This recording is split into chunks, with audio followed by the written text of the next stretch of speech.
Good morning. It's 4 minutes after 10. You're listening to James O'Brien on LBC, where there's quite a lot to get through today, and we will do our best to do so. I'm going to begin. Well, have you noticed a couple of... We should keep a list, shouldn't we? I'm getting obsessed with lists. I'm turning into Father Christmas. I kind of find myself increasingly drawn to subjects, like with a sense of curiosity.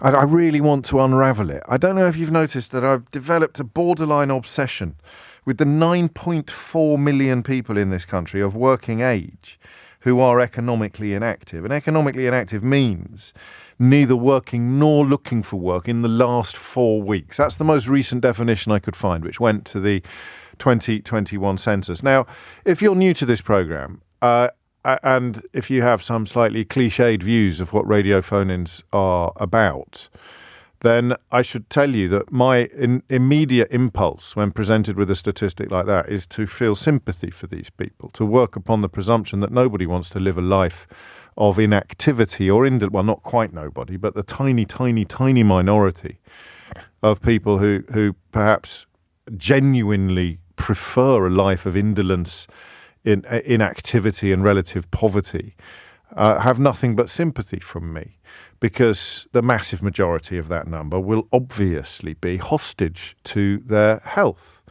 And I know that, you know, in the sort of world that Rupert Murdoch built, you're supposed to go swinging after anybody with any difficulties or vulnerabilities, or anybody who they're all swinging their leg, whatever it may be. I just want you to know that this conversation begins from a point of empathy, I suppose, but also confusion. That is the point. So there are two stories in 2 days, one which we didn't mention yesterday and one which is on the front page of one newspaper today. Weight loss jabs will get Britain working. And this directly addresses this constituency of people, which is just shy of 10 million, who can be described as economically inactive. Now, some of them are going to be in sort of part-time education. Some of you, so there will be all manner of reasons why you might have ended up in that category. But the figure is extraordinary, and it's gone up by more than 50% in 5 years, or at least the latest forecasts suggest that it will go up by 50% in the next 5 years. That's long-term sick leave, so that won't necessarily describe everybody who is economically inactive. And then the second story, which was in yesterday's newspapers, was I think I did mention it to you in passing, discounted driving lessons to the unemployed will be offered by care providers. Care providers are struggling to find staff. Don't mention Brexit. Care providers are struggling to find staff, and therefore, as a sort of as a tempter, if you like, as an inducement, they are offering discounted driving lessons to unemployed people as part of a plan to tackle the worklessness crisis. So training for those out of work, incentives including subsidised insurance, e-bike schemes, to help new recruits, or to encourage new recruits to plug the growing gap in the workforce. Now, I just can't get my head around this. This is what, the fourth or fifth time that I've sort of found myself dancing around this demographic, dancing around this topic. The part of the problem is that there will be millions of different answers to the central question of why are you economically inactive? Why is that person over there economically inactive?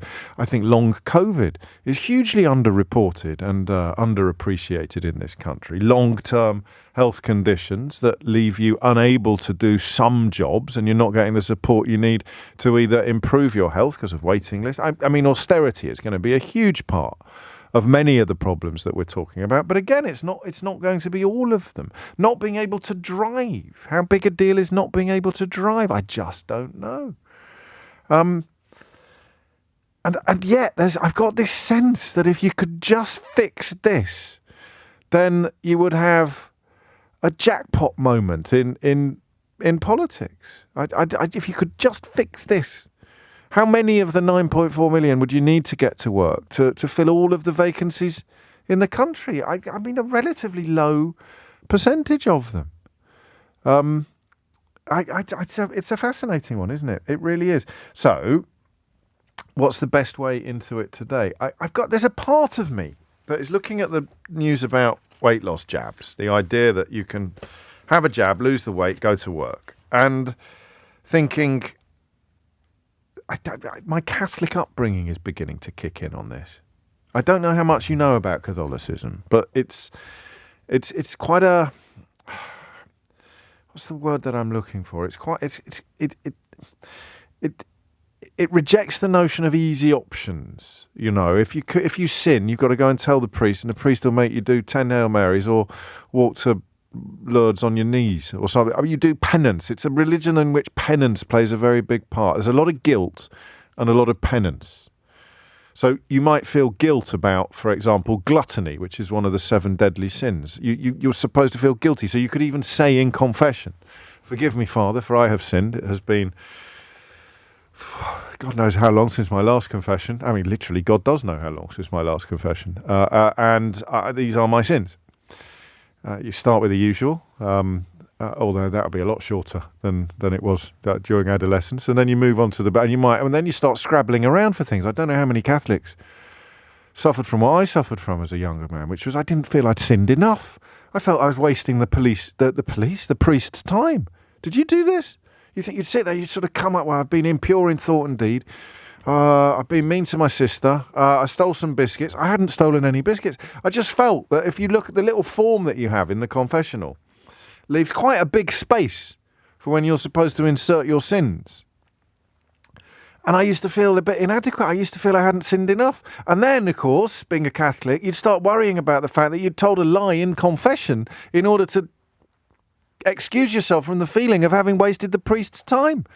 Poor old priest. I mean, remember, everyone in my class had to go to confession. You've got 30 10-year-old boys all queuing up to go to confession. The chances are that we all said more or less exactly the same thing. It's a miracle the fella stayed awake. Should have thrown something into the mix to really, I've murdered someone, to really just sort of wake the fella up. But you've got that sense of... So I don't know whether it's the way I was raised, is that rewards are supposed to be a consequence of effort.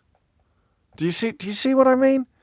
I'm not entirely sure why I just took you to my teenage confessional either, but I feel it has a certain pertinence.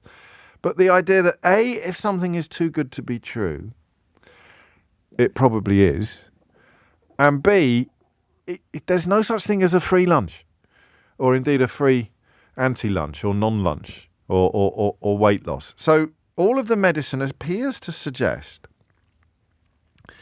that the 3,000 obese patients who are going to be recruited for a 5-year study will not suffer any extra negatives from having these weight loss jabs, and most of them will benefit from it. My Catholic, I don't want to say soul, but my Catholic sensibilities, Catholic big C sensibilities, just feel it won't work because you haven't put any effort into it. Do you know what I mean? You do, don't you? You don't. I don't think you have to be a Catholic. My apologies to Matt, who says you're making me feel dirty. But luckily Rosemary makes up for it, who's been in touch to say, I'm in hysterics here. That is oh so true about confession. No, it's big C, because I'm talking about my religious upbringing. I'm talking about the way the monks and the nuns made me feel. It was like if you feel guilty if you do something wrong, and you're supposed to have a effort before reward. So I don't know. I can't do a phone in now after that, can I? And just say, do you know what I'm talking about? 0345 6060 973. So I don't think today is a day to dig back into this mystery of the 9 million economically inactive. But all right, I'll say it. I just don't think it's going to work. And I think that my reasons for thinking it's not going to work are a bit daft. You can't base an opinion on a medicine on things that were inculcated into you by priests when you were 11 years old, but I can't help it. I just don't think it's going to work. I think if you want to lose weight, there are no miracles. And I worry that the government is staking so much on this. So much. Essentially trying to do two things, trying to plug the holes in the workforce, and I think they're also trying to, and I could be wrong about this, but I think they're also trying to muffle some of the immigration rhetoric that all the bad actors responsible for almost all of the bad things that have happened to this country in the last 14 or so years are responsible for. You try and muffle the immigration conversation by getting people who are already here into work, and you do that by waving a magic wand and somehow turning people who are currently unfit for work into people who are fit for work. So I suppose we need to do the what of it before we do the metaphysics. And the what of it is, if you could lose a ton of weight tomorrow, would you be in work by Monday? 0345 6060 973. And you know this is a place of enormous sympathy for the morbidly obese, or for the people who have... someone once said to me many years ago, when I used to indulge in some fairly unpleasant bullying of overweight people on this programme, and somebody once said to me, would you ever talk to somebody with an eating disorder that rendered them very, very thin? Would you ever talk to them like that? And I said, no, of course I wouldn't. That would be disgusting. So they said, so why do you talk to people whose eating disorder has led them in the opposite direction?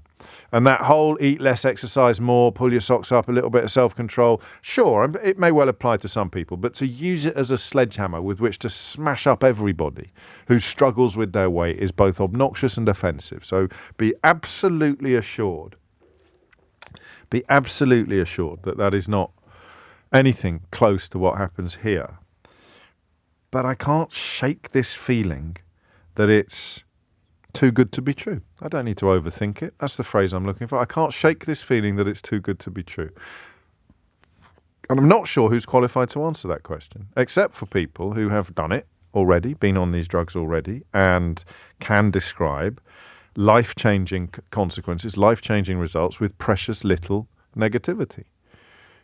It's possible that the government is going to succeed in waving a magic wand and delivering enough improvement to enough lives to make a measurable difference to the jobs market. But I don't know. Hit the numbers now. You will get through. All right. 0345 6060 973 is the number that you need. So is it... So you're giving obese patients drugs, and this will stop them, I don't like Wes Streeting's language, holding back the economy. So if you're overweight and you're not working, you're holding back the economy. You could probably make a case for saying that this is technically true. Here are some obesity drugs. Off you go. Fill your booze, or not, or whatever the opposite. Empty your booze, I suppose. A simple question, is it going to work? Or do you, like me, feel that this is all a little bit too good to be true? So you can do the overview like I've done. You can do the specific examples, as in you've been through it. It can be your own case study. You can tell me about other case studies. You can posit as a potential beneficiary of this on whether this would actually be the life-changing intervention that you have so far been denied. And if there's time, and there might not be, but towards perhaps a little later in the hour, I am interested in what it's like to not be able to... I don't think anyone ever asks you that. People might ask you about your illness. People might ask you about your condition. But the relationship between a human and their work... I nearly said a man and their work, which would have been echoes of yesterday's conversation, wouldn't it, about Superwoman. But the relationship between a human being and work is, I think, quite complicated. And if you are denied that relationship, I imagine that it takes you to places that the rest of us would find quite difficult to understand. 18 minutes after 10 is the time. Weight loss jabs will get Britain working, says Wes Streeting. Will they? Will they really? 0345 6060 973. 21 minutes after 10 is the time. Weight loss jabs will get Britain working. I mean, fantastic. Is it too good to be true? I possibly, although I am struck this morning by how many people made up sins in confession. If you think about it, that's the worst imaginable thing you can do in confession. To lie to the priest, and therefore to God, about sins that you haven't actually committed. But it turns out I'm far from alone.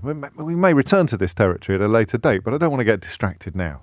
Dominic is in Detroit, in Michigan. Dominic, what made you pick up the phone? Hello, James. How are you? Very well, mate. What's on your mind?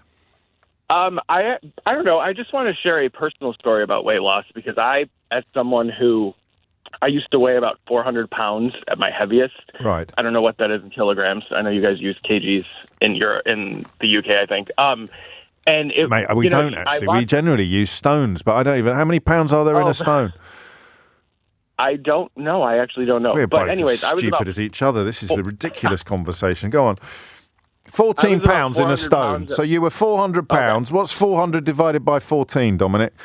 I'm an English professor, not a math teacher. I'm Yeah, really but you've got to be able to do 400 divided by 14. So, Keith, what's 400 divided by... Come on. Anyway, carry on, Dominic. Someone will text me the answer to that in a minute. I was about 400 pounds at my heaviest, and I lost 150 pounds through just hard work. That's nearly 11 stone you lost. Yeah. Nearly 11 stone. Wow. Yeah. And, I've kept the weight off for about 8 years, and as someone who has gone through that process, even though I'm thinner and healthier than I was before, it's still a struggle in the sense that, you never really lose the kind of mindset that you had when you were obese. And so there'll be moments, my friends always joke, if we go out to dinner and I order a lot of food, they'll be like, oh, it's Big Dom again. He's back. He's having a relapse. Yeah. The mindset never goes away. And my concern is that the weight loss jab or the shot, in America, we have pills and shots. It doesn't take away the mindset. And then, if anything, I think it cheapens it by making it seem like it's easy to lose weight. Yeah.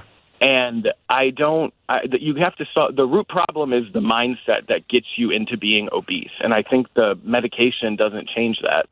And I mean, we don't know yet whether this scheme that is being introduced by the Health Secretary would involve the sort of counselling and support alongside the drug, but I mean, you certainly can't see the one working without the other. I presume, as an English professor, that your weight when you were at your largest didn't limit you from doing your job.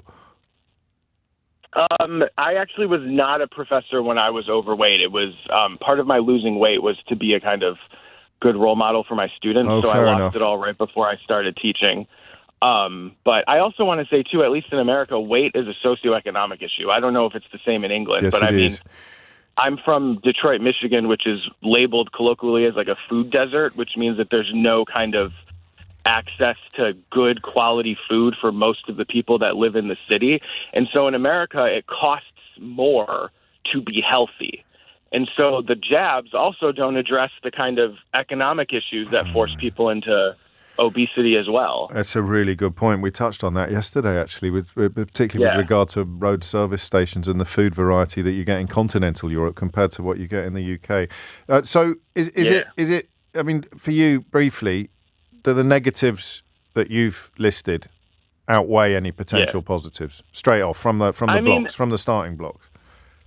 Yeah, I mean, the only positive I can think of is that you get a kind of adrenaline rush of losing weight and being like, yes, absolutely, I feel better. But I think that's kind of like that'll wear off eventually. And so for me, the negatives outweigh the positives. Whatever the kind of short-term weight loss success you may have, it's going to be a struggle that doesn't go away. And unless this medication addresses that, you're just going to be back in the same position that you were. Yeah, so a lot of kind of a lot of middle-aged men and women, largely middle class, who wanted to lose a spare tire from around the middle is very different from making such a profound intervention that it takes someone from unemployed, morbidly obese to employed, healthy and ready for work, because there'll be so much else going on. Just for future reference, you weighed about 28.5 stone, and you lost. That's wild. And you lost under a third of that.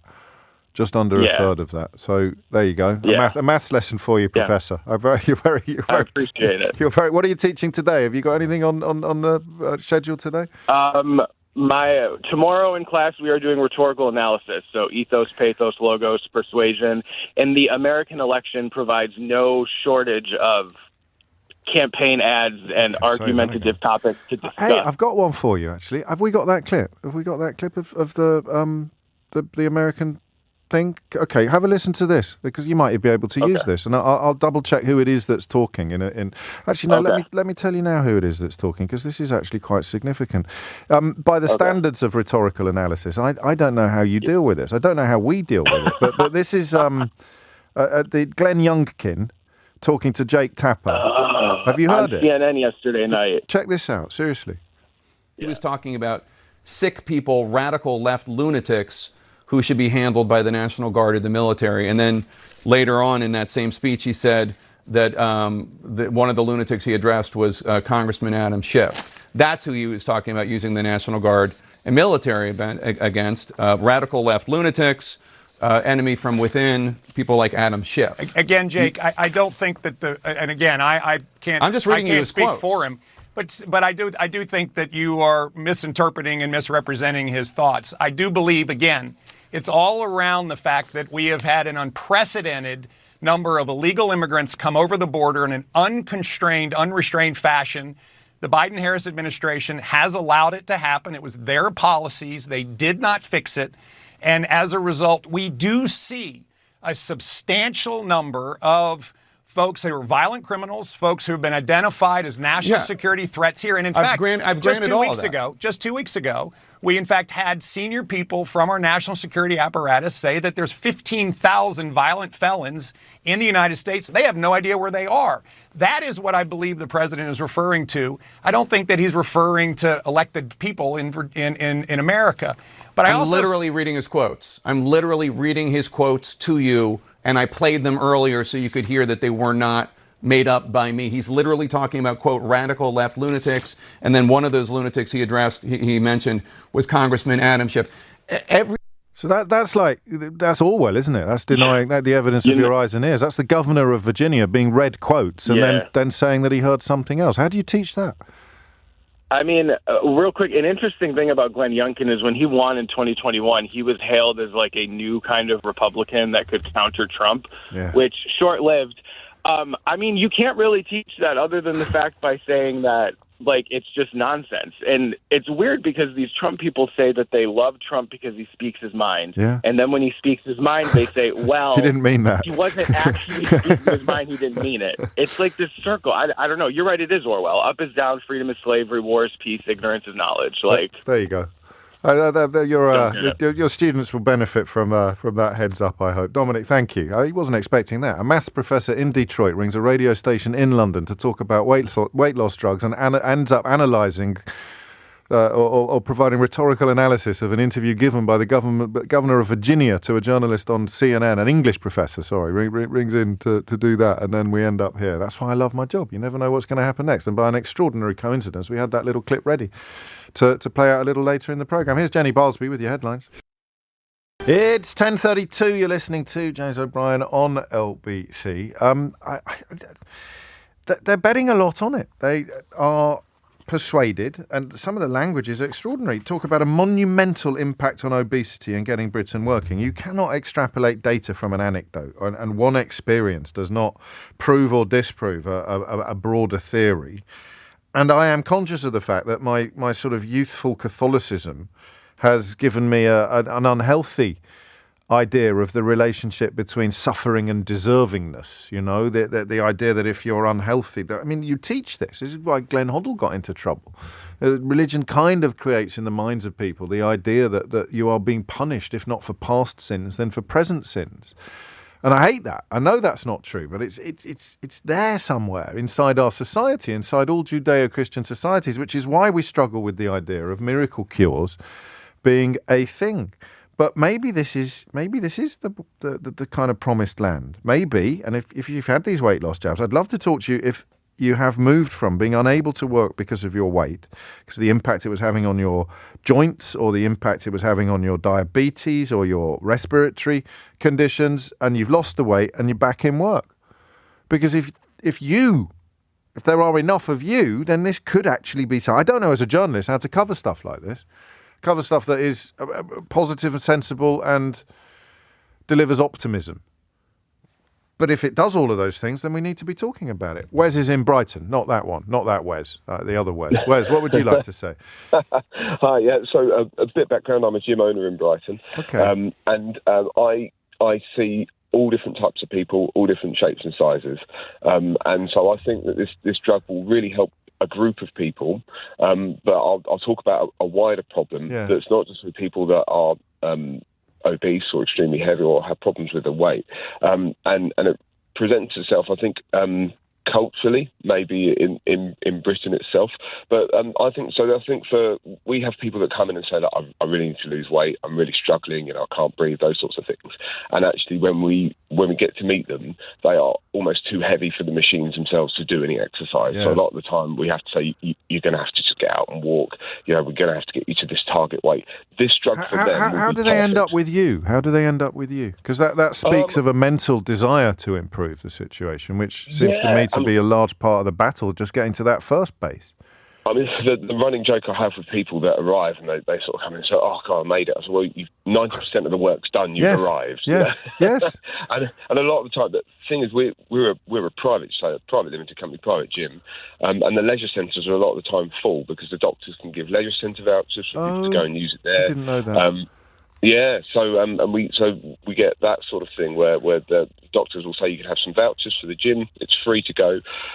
So we get a lot of people that come from there, or it's just quite close to them, or they've tried. And a lot of the time people have said, I've been trying to get it for 6 months, and I just haven't had the energy to do it, or haven't had the time, or that sort of thing. And something usually changes. A lot of the time it's family that step in and say, look, you just need to try the gym and that sort of thing. And the older guys you've got to you've got to eat less and move more. Yes. Which, by the way, it works, but it doesn't work. I know exactly what you mean by that. I do. And then coming on to the effect. So a lot of people we find that in a different situation will say, look, I need some personal training because I really struggle with my exercise. I can't get motivated. I'll do 12 weeks personal training, so 12 sessions, whatever it is, and I'll come to the gym to get to my target. They hit their target, whether it's getting married or whatever, so they hit that target, and then we don't see them again for 6 months, and then we see them 6 months later, and they're heavier than ever because they've hit.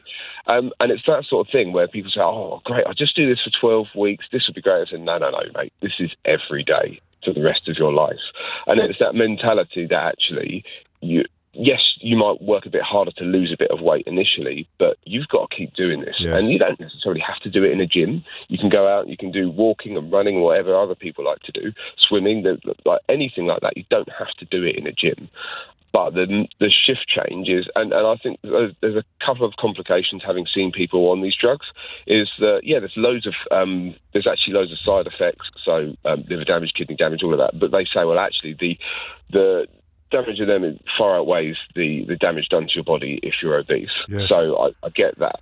But there's also And that's not going to be for everybody. I mean, there are enormous health warnings on your paracetamol inside if you actually unwrap that enormous leaflet and read through it. So it was something people failed to understand when we were talking about vaccines during lockdowns. So this big one, tirzepatide, 21% of their body weight. Patients lost an average of 21% of their body weight in 36 weeks, and it costs £120 a month. So, the only danger is you're saying it's not going to work on everybody, but it's going to work on enough people to make a meaningful difference to the area that Wes Streeting, what your namesake wants to make a meaningful difference to. You are going to have another side effect off the back of that, which we do see even with people that suddenly stop eating those and start exercising. Yeah. There'll be another physical aspect, which is a lot of excess skin that comes with that. So the surgery required. So we do see people that then go on to need surgery to correct that because that becomes another physical barrier for them. So there's loads of other things as well. No, you're right, and they need to be aware. So that's why. I mean, the more we talk about it, the less it sounds like a miracle cure. Actually, the more it sounds like a potentially brilliant thing, but with loads and loads of other, it's not a magic wand. There's loads of other stuff that would have to go on as well. Wes, how often do you come across people who are too overweight to work? Well, a lot of the time they don't reach us, but we do. A lot of the time, it's hard to say really. Yeah, I thought it might be. I would say not that often because they need to come from the doctor, wouldn't they? Really, and then it'd be hard enough to get to you. So that's why the injections. It may be the other way around. The injections may be for some of the people being targeted by this. The injections will be the starting point. And then as the weight comes off, they can start doing the other stuff. There's the mental aspect as well, though, James. I think the issue is that there's been people in the past that I've seen that have come back for more and more personal training, and I said, we cannot take any more of their money, and their problem isn't a physical one. Their problem is mental health, and it's that. But I'm not qualified enough to say I think you need to go and speak to someone about this. But that it's nothing they do physically is going to help, and they need to except that there is a mental element to this because your body is telling your brain that you're not hungry anymore, and some people will probably be able to override that impulse somehow. But for a huge number of people, that's why we're back to the idea of them staking so much on it because they honestly believe it will do a lot of the things that they're hoping it will do. But that was very helpful. Very helpful indeed. You sound like a very responsible gym owner. Do you want to give the gym a shout, Wes, or are you more than happy with business as it stands? Oh, no, it's Adapt Fitness in Hove, and we'll always have more It's members. what fitness? So yes, please. Adapt Fitness. Adapt Fitness in Hove. I went to Hove once, Wes. Oh, yeah. I got thrown out of reception in a hotel for coming downstairs in my slippers. Rightfully so, James. It depends what slippers they were. You make a very good point. But they delivered my breakfast in bed without any brown sauce. So I went downstairs to get my brown sauce. I can't eat breakfast in bed without brown sauce. And it was like a Basil Fawlty moment. I've never forgotten that. Anyway, thank you. Chloe's in Middlesbrough, where I've never been thrown out of a hotel reception area for wearing slippers. Chloe, what would you like to say? Hi, James. Hello. Thanks for having me on. You're very welcome. I just want to follow up from what Wes was saying there, that I agree that it's not necessarily a miracle drug that will work for everyone. I think it depends on your starting point, but you will have to make those changes to your lifestyle. And I can only speak for myself based on my experience of being on the drug. Right. But the efforts I've had to go to sort of micromanage what I'm eating, my calories, and going to the gym 3 times a week. It's a tool, but I don't think if I'd have sat at home and eaten the same things I'd maybe been eating before, it would have worked in the same way that to get the results I've got now. So I think it's about making the changes at the point when you start. And wanting and are to. people going to be prepared? I start from the belief that everybody would want to improve their situation, but that's the easy bit. The hard bit is then doing the stuff that needs to be done to address it. I think there needs to be a package of support around that person. That's a great to phrase. encourage and have those role models who are going to influence them to make those right decisions. If it's completely new, if they have not really tried to, look at their nutrition, their diet, their moving the body as much, just having the pen is not going to make the big difference. But I think it's making sure that there's a team of people to support those sort of positive things that will happen once you change your lifestyle. What percentage of the entire NHS budget do you think is spent on preventable health conditions, almost all of which could be linked to excess weight? Go on, have a guess. Well, it affects a lot of things, isn't it? Possibly 60, 70%. Well, it's 40. It's 40 at the moment, but it could rise to 60% by 2040 if we don't start doing things like this. It's a big figure. That I can understand that, because weight's been a sort of battle from in my early teens to I'm now at 30. I was offered weight loss surgery in 2018, but at that time I declined it because I wanted to start my new job and I'd put work first and lost weight in lockdown. So I think there's some people who will put off maybe making those drastic changes because they work a lot as well. There's the other side of it where they're just so maybe throw themselves into their profession and it's a passion that they don't make time for themselves. Whereas this drug doesn't feel as life-changing perhaps as like a surgery. It's something that you can sort of administer at home yourself under the guidance of a medical professional, whereas the surgery was more of a drastic change that I wasn't ready to make. So I think for people who've struggled long-term with weight, this is a new sort of less invasive option, but you will have to make those changes to be successful. And what that means, we've got no way of knowing what kind of chunk it's going to take out of the overall number of people, because you obviously were not prevented from working because you decided to prioritise a new job over the weight loss. So how do we get a number on people? I've got this figure of 9.4 million economically inactive. How many of that is due to weight, due to excess weight? We just don't know, do we? No, we don't. But I think if I think about my weight being an issue as a teenager, I definitely think it did pigeonhole me into certain professions, and it does affect your your horizons, your options, your choices, your sense of self and what you can do and where you can be going. Gosh, that's a brilliant point. Thank you. And good luck with it. Sounds like everything's moving in the right direction. Thank you, Chloe. I should clarify, I wasn't only wearing slippers when I walked into the hotel reception in Hove. I was wearing, I'd put my clothes on. I put my trousers and a shirt on, and I went downstairs in my slippers. And the manager of the hotel threw me out of reception for wearing slippers. You can't wear slippers in the public areas. So some of you are a bit surprised I take slippers when I go away. I was going to Hove. It's like it's where old people go to meet other old people. I presumed that everyone would be wearing slippers in Hove. I just wanted to blend in. But I definitely wasn't wearing only slippers. Otherwise, it would be perfectly reasonable to throw me out of reception. It is 10:48. You are listening to James O'Brien on LBC, where the question of whether or not this is too good to be true is currently nudging towards no, it's not too good to be true, but don't think that it is a self-contained miracle. These jabs, these new drugs that reduce weight exponentially must be seen in the context of a broader package. But actually, maybe a rare moment for genuine optimism, I think. Daff is in Bristol. Daff, what would you like to say? Hi, James, a long-time listener, and I'm glad to speak to you today. I'm a little bit nervous, but I know it's only you. So thanks for taking the time to speak indeed to only me. me, Daff. So you take your time. Take all the time you need.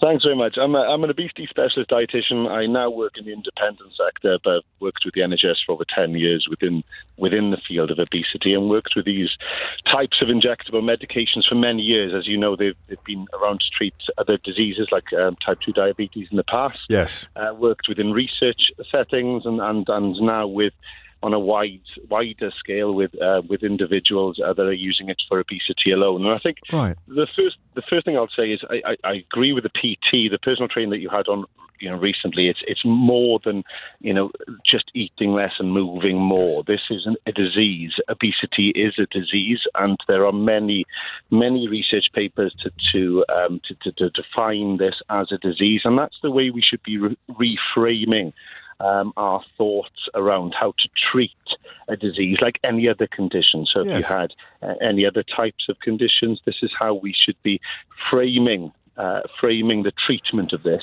Do you know, socially, Daff, I think that part of the reason why we struggle with that, probably, even though it sounded like I'd gone a little bit madder than usual, it's probably linked to the religion stuff that I was touching on earlier in the programme. The idea that you need to be you need to deny yourself pleasure. You need to be penitent. You need to do, and therefore, if you're not, there is something wrong with you morally. So if you're overweight, there's something wrong with you morally, which opens the door to all the lazy right-wing tabloid abuse of people who are overweight. In fact, as soon as you acknowledge it's a disease, the whole conversation should change, and sadly doesn't always, but looks like it might be doing so slowly. I think we see across every facet of life in relation to this is just stigma and prejudice. Yes. That in why we frame it like this, rather than seeing it as a condition, as a disease that needs treatment, and reframing it like that will allow policy, will allow funding to look at elements like you've already alluded to in your show in relation to economic inactivity and how we get people back to work. Yes, so it works. I mean, in the simplest sense, it does what it says on the box. It needs a package, as it were. It needs a bit of broader support, which is why people like you exist. My worry now is that there aren't enough people like you. Correct. We know that. We know there's a shortage within the central NHS service, and in the independent sector there are many individuals out there giving this drug out without any what we call multidisciplinary team care. Yes. Well, that's not what this scheme is going to do. I mean, this looks at it's a 3,000 patient pilot that they'll be doing the 5-year study, looking at the medication, looking at the support structure, bringing people back into the workplace. So, and Wes Streeting says the injection should not be seen as an alternative to overhauling unhealthy lifestyles, but suggests they could have a key role in tackling the worklessness crisis. How many people come through your doors who are economically inactive as a consequence of their weight? So I've got a background in bariatric surgery as well, and there's a lot more in that cohort than within the medications and the once weekly injectables. But we're starting to see more people that are economically inactive due to their obesity and living with a heavier weight. And now there is an option, which I'm very excited about. There's an option that is not surgical, that of course has a recovery time to it that's a little more to it than the once weekly injections. That gives people options. We haven't had these options in the past. Medicated approaches in the past to treat obesity haven't been effective in the past. Now they are.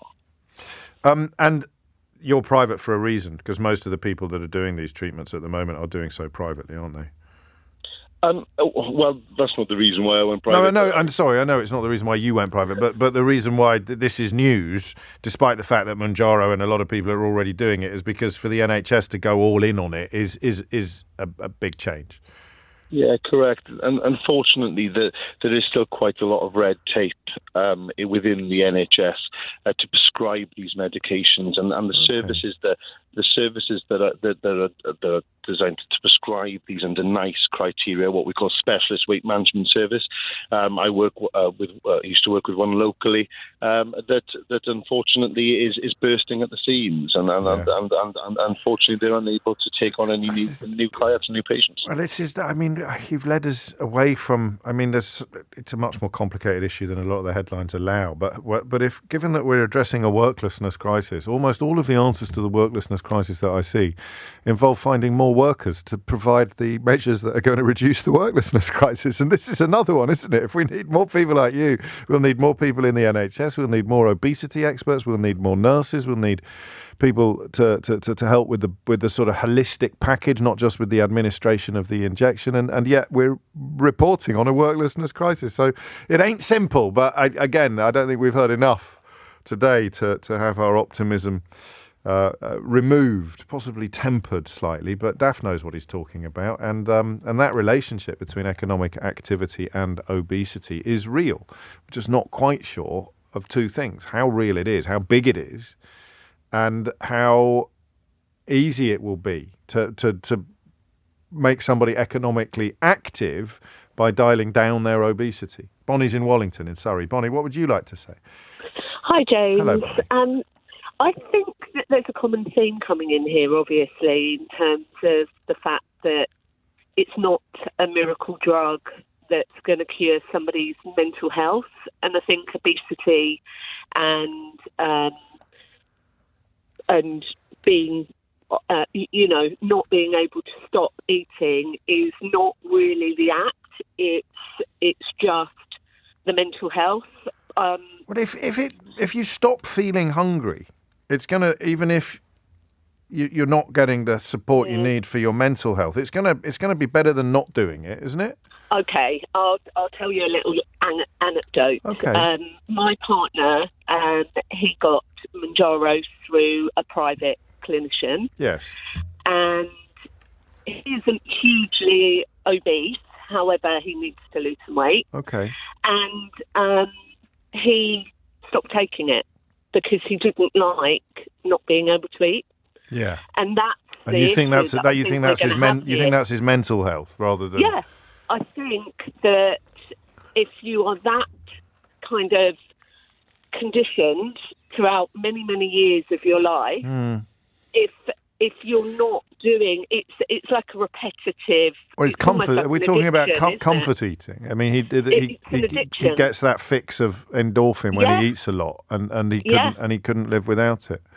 Yeah, and I worry that the fact that the kind of government are stretched. Obviously, there's a huge black hole in the finances, and I think that this isn't a miracle cure, and the fact that social care is so stretched at the moment, unless it's, as you say, that package of support, I worry that. I suppose there's 2 points here. There's your point, which is clearly true, but there's also the point that no one's saying it's going to help everybody, and people like your partner might be the ones that, as it were, slip through the net, and yet that's not a reason to get rid of the net. It's just a reason to have another net below this net, which will help catch people like him. What's he doing now? Is he back to where he was before? Yes. He is. No, I just meant in terms of his habits and his eating, and I understand that, actually. If food is a big part of your sort of emotional palate, if it is one of the things that brings you pleasure, even as you know. We talked yesterday about delicious but disgusting, and that whole mad relationship that we have is not something that can be easily rectified. It's 10:57. Thank you, Bonnie. From Wallington to the Wirral. Sally's there. Sally, what would you like to say? Morning, James. Hello, Sally. I'm also on Manjaro, but I went on mine for different reasons. I was overweight. I was BMI 33, so I wasn't massively overweight. Wouldn't have kept you out of work, would it? It wouldn't have made you economically inactive. No, but I had a knee replacement operation and it had gone wrong.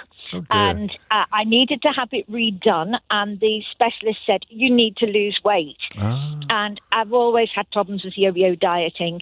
And I heard about this and I thought, I've got to give it a chance because this operation is going to give me 10 years of walking, which I can't do at the moment. Yes. And I went on it. And it's fabulous. It does work. But I don't want people to think it's just that all they have to do is inject themselves once a week and it magically disappears. No. Because it's not. You've got to work at it. You have to put in the effort as well. I think people who have got willpower think it's a real cheat because it helps you lose weight. But it's not. You do still have to put the effort in. But it's so worth it when you do. That's a beautiful testimony. And of course, it plays into the thing I said at the very outset, which is my profound belief that people who are unable to work because of their weight problems are miserable. They would really much rather be able to work. This is just like a massive help to them. It's not a magic wand. It just gives them encouragement. It almost makes doing the work you're describing worthwhile if you can see the results more easily and more quickly. Well, but yes, in my case, because I'm a bus driver, and Are you? I was having to take, yes, I am. I was having to take more and more time off work because although the buses are automatic and it's my left knee, you have to sit at an angle the whole time, and you don't get a chance to move your leg, and it was just seizing up all the time. Oh, dear. That's no fun. No, it really was a big problem for me for a year. And Are you all right now? Is it all sorted now? I'm 6 weeks post-operation today, so I'm well on my way to recovery. And you're doing all your physio and what have you? Oh, yes. When are you back on the bus? Hopefully in about 4 weeks' time. Well, good luck, Sally. Double-decker or single-decker? Both. And the coach as well. What do you prefer? Double-deckers. I can see why. Wait there a minute. Don't go away. Promise? Yes, I promise. All right. Raymond's in Hackney. Raymond, you're not a bus driver, are you? No, I'm not. No. Oh, flipping out. I thought I was going to be able to do that joke about waiting ages for one bus driver to come along and then two come along at once. Raymond, I haven't got time to talk to you either. I promise I'll make room for you next time you ring in. Sally, you take care. I wish you a complete and speedy recovery. Thank you, James. God bless. It's 11 o'clock. 4 minutes after 11 is the time. There's another thing that I'm struggling to map properly, or we're struggling to map. I'm not going to take all the blame. You can ring in and help me. So there's 9.4 million people who are economically inactive that we were talking about in the last hour. I mean, to be absolutely clear, we're not talking about people who are too big to go to work. We're mostly talking about people who've got diabetes or heart disease or conditions that mean they can't go to work. So it's as much about prevention as cure. If you can get the overweight people's weight down, then they become measurably less likely to get all of the conditions that would later prevent them from going to work. So it's almost about addressing the forecast as much as it is about addressing the current statistic. But of all the subjects that we need a new roadmap for, I think that Brexit is one of the biggest. It's in the news today for a number of reasons. But before I tell you about the more recent reasons, let me take you back to July and share with you something you may have missed. So Alex Younger is a former head of MI6. Okay? I'll say that again. A former head of MI6. He was speaking to ITV News back in July. Particularly since I've left office and I've travelled around Europe, I'm profoundly depressed. Nobody mentions the UK. We've just made ourselves irrelevant, and this is extraordinary. The beginning part of this century, we were the dominant force. France has effectively eclipsed that, and you just don't hear a discussion of us. And I think Brexit has marginalised us. It was kind of intended to do exactly that. And as I've already said, I think the problem with that, and we've got NATO, and NATO is great. But conflict is about so much more than war now. It's in the economic and tech space and the digital and data, and that's all civilian. And we've just marginalised ourselves. So Putin will have been absolutely delighted by our decision, as will have Xi Jinping. When Xi looks now at Europe, he's intent on peeling it away from the United States. This is an absolutely key strategic objective for a whole set of reasons we could discuss. Former head of MI6 there. And of course, Boris Johnson and Nigel Farage still sort of getting rich and richer, I don't know what the word would be, off the back of pretending that it was a good idea. Former head of MI6 describing the destabilisation that was the deliberate intention. of Brexit. And of course, because Boris Johnson was Prime Minister when the dust began to settle, we never really got to the bottom of just how widespread Russian interference in that entire process may have been. So that's one contribution. Have a little listen to David Ricks, who's the CEO of Eli Lilly. Funnily enough, it's the pharmaceutical company that's going to be involved in the weight loss jabs that we were talking about in the last hour. This is him giving an interview on Radio 4 yesterday. I think the difference in the UK is, on your own now, separate from Europe, it's a relatively small market for most multinationals and certainly for Americans. So something needs to be quite different to make it interesting. What I think he means by that, what I'm fairly sure he means by that, is that the government's going to have to bend over a little bit further to get businesses like his to do business here than it would have done if we were offering access to a market of 450 million people as opposed to access to a market of 50 million people. And again, these are refrains that we shared so often on this programme that we began to be able to do it in our sleep. They do not need us more than we need them, and there is literally nobody anywhere in the world who would choose a market of 50 million people over a market of 450 million people if they were given an obvious choice. There's another one as well, actually, which is it's this week's news, but with a long tail. There's an economist called Simon Johnson. Guess what he's just done?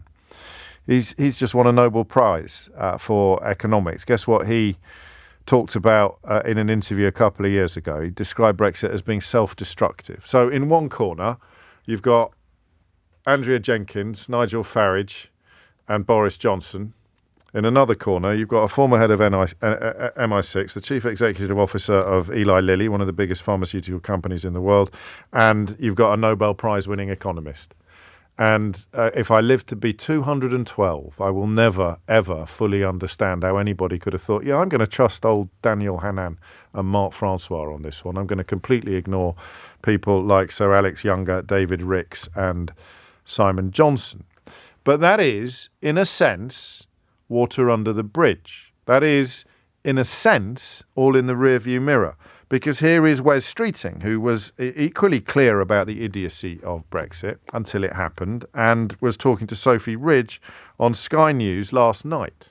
I campaigned passionately to remain in the European Union, but a referendum and 2 subsequent general elections settled that question. But this isn't about remaining in the European Union. There'll be some people genuinely who are thinking, why can't there be, and I'm not saying what's right or wrong here, but why can't there be an open debate about the single market, about the customs union, without this government trying to shut it down? Well, the debate has been taking place non-stop in the run-up to and since the referendum. But it doesn't feel like it is now, though, does it? Well, because I think people have moved. I think people have moved on. The country's moved on. The EU's moved on.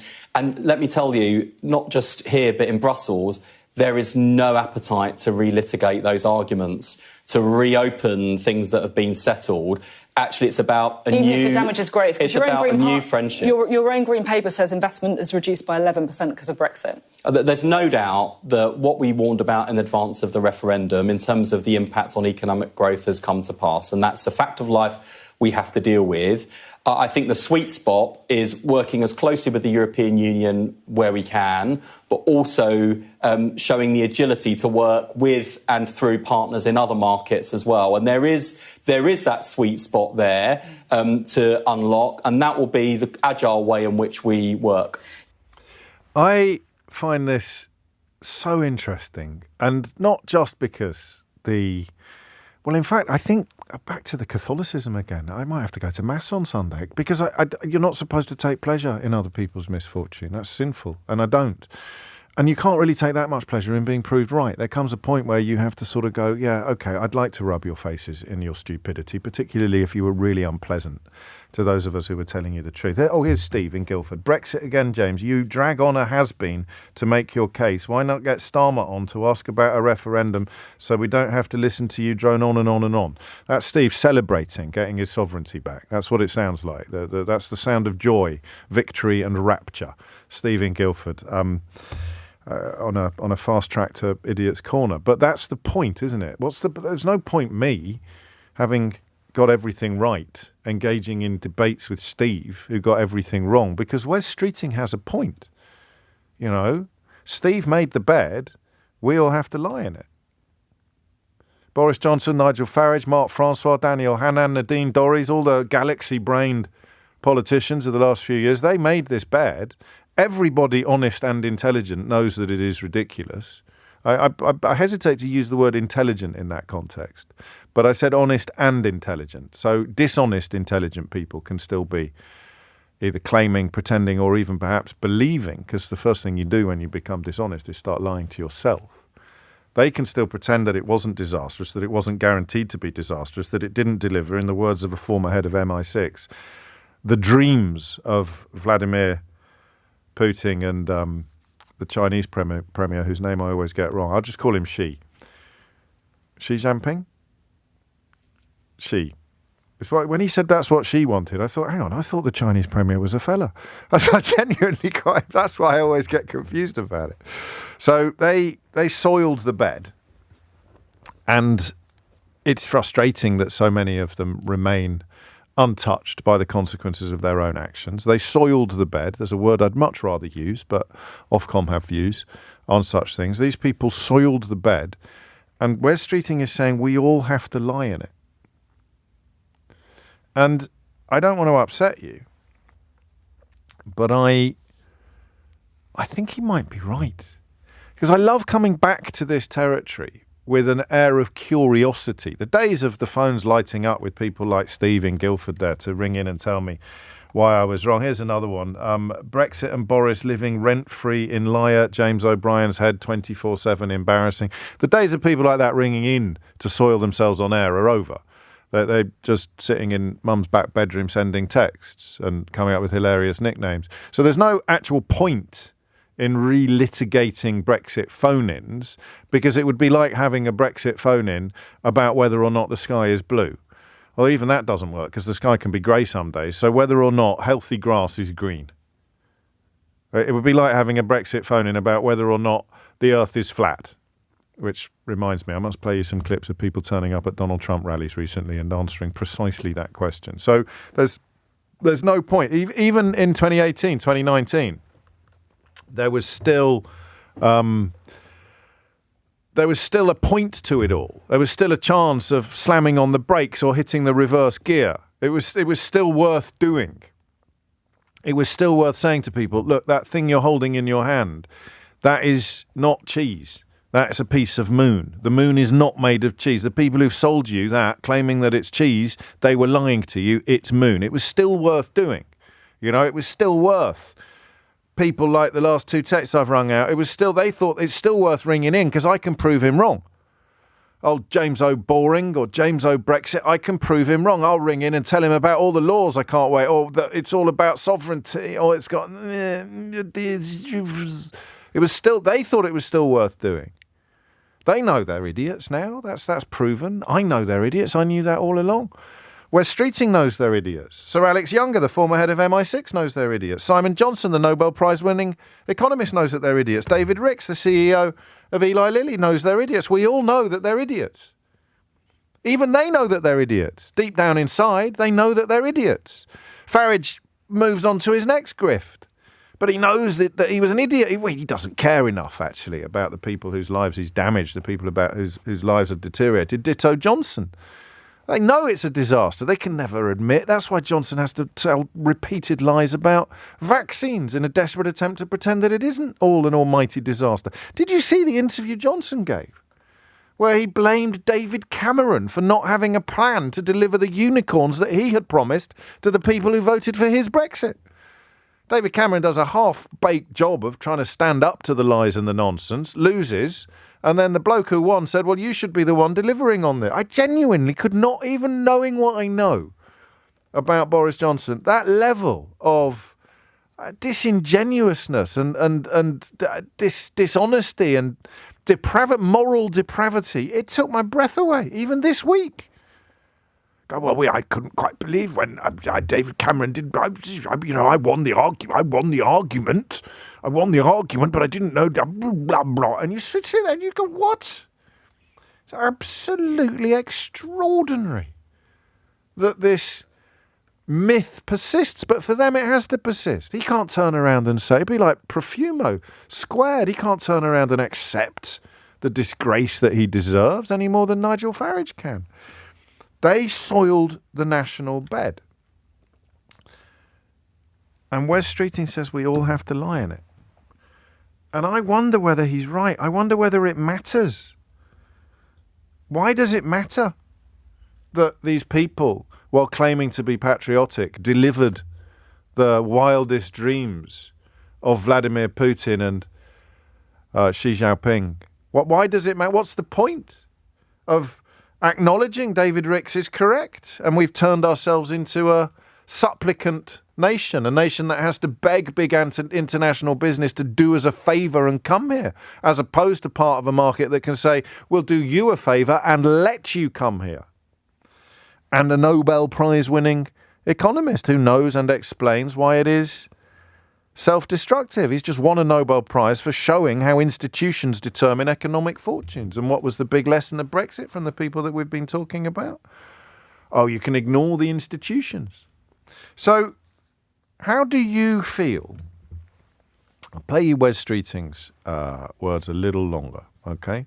I'll just play, not longer, just one more time, because I think he might be right.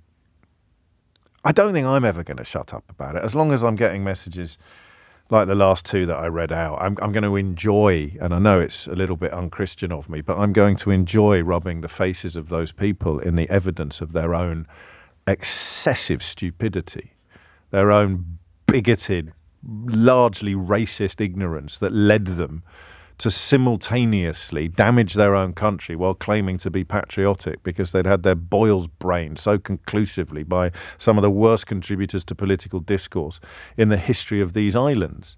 So I've earned the right to enjoy reading out these texts and laughing at them. Here's another one from Rob. I can't listen to this trash a minute longer.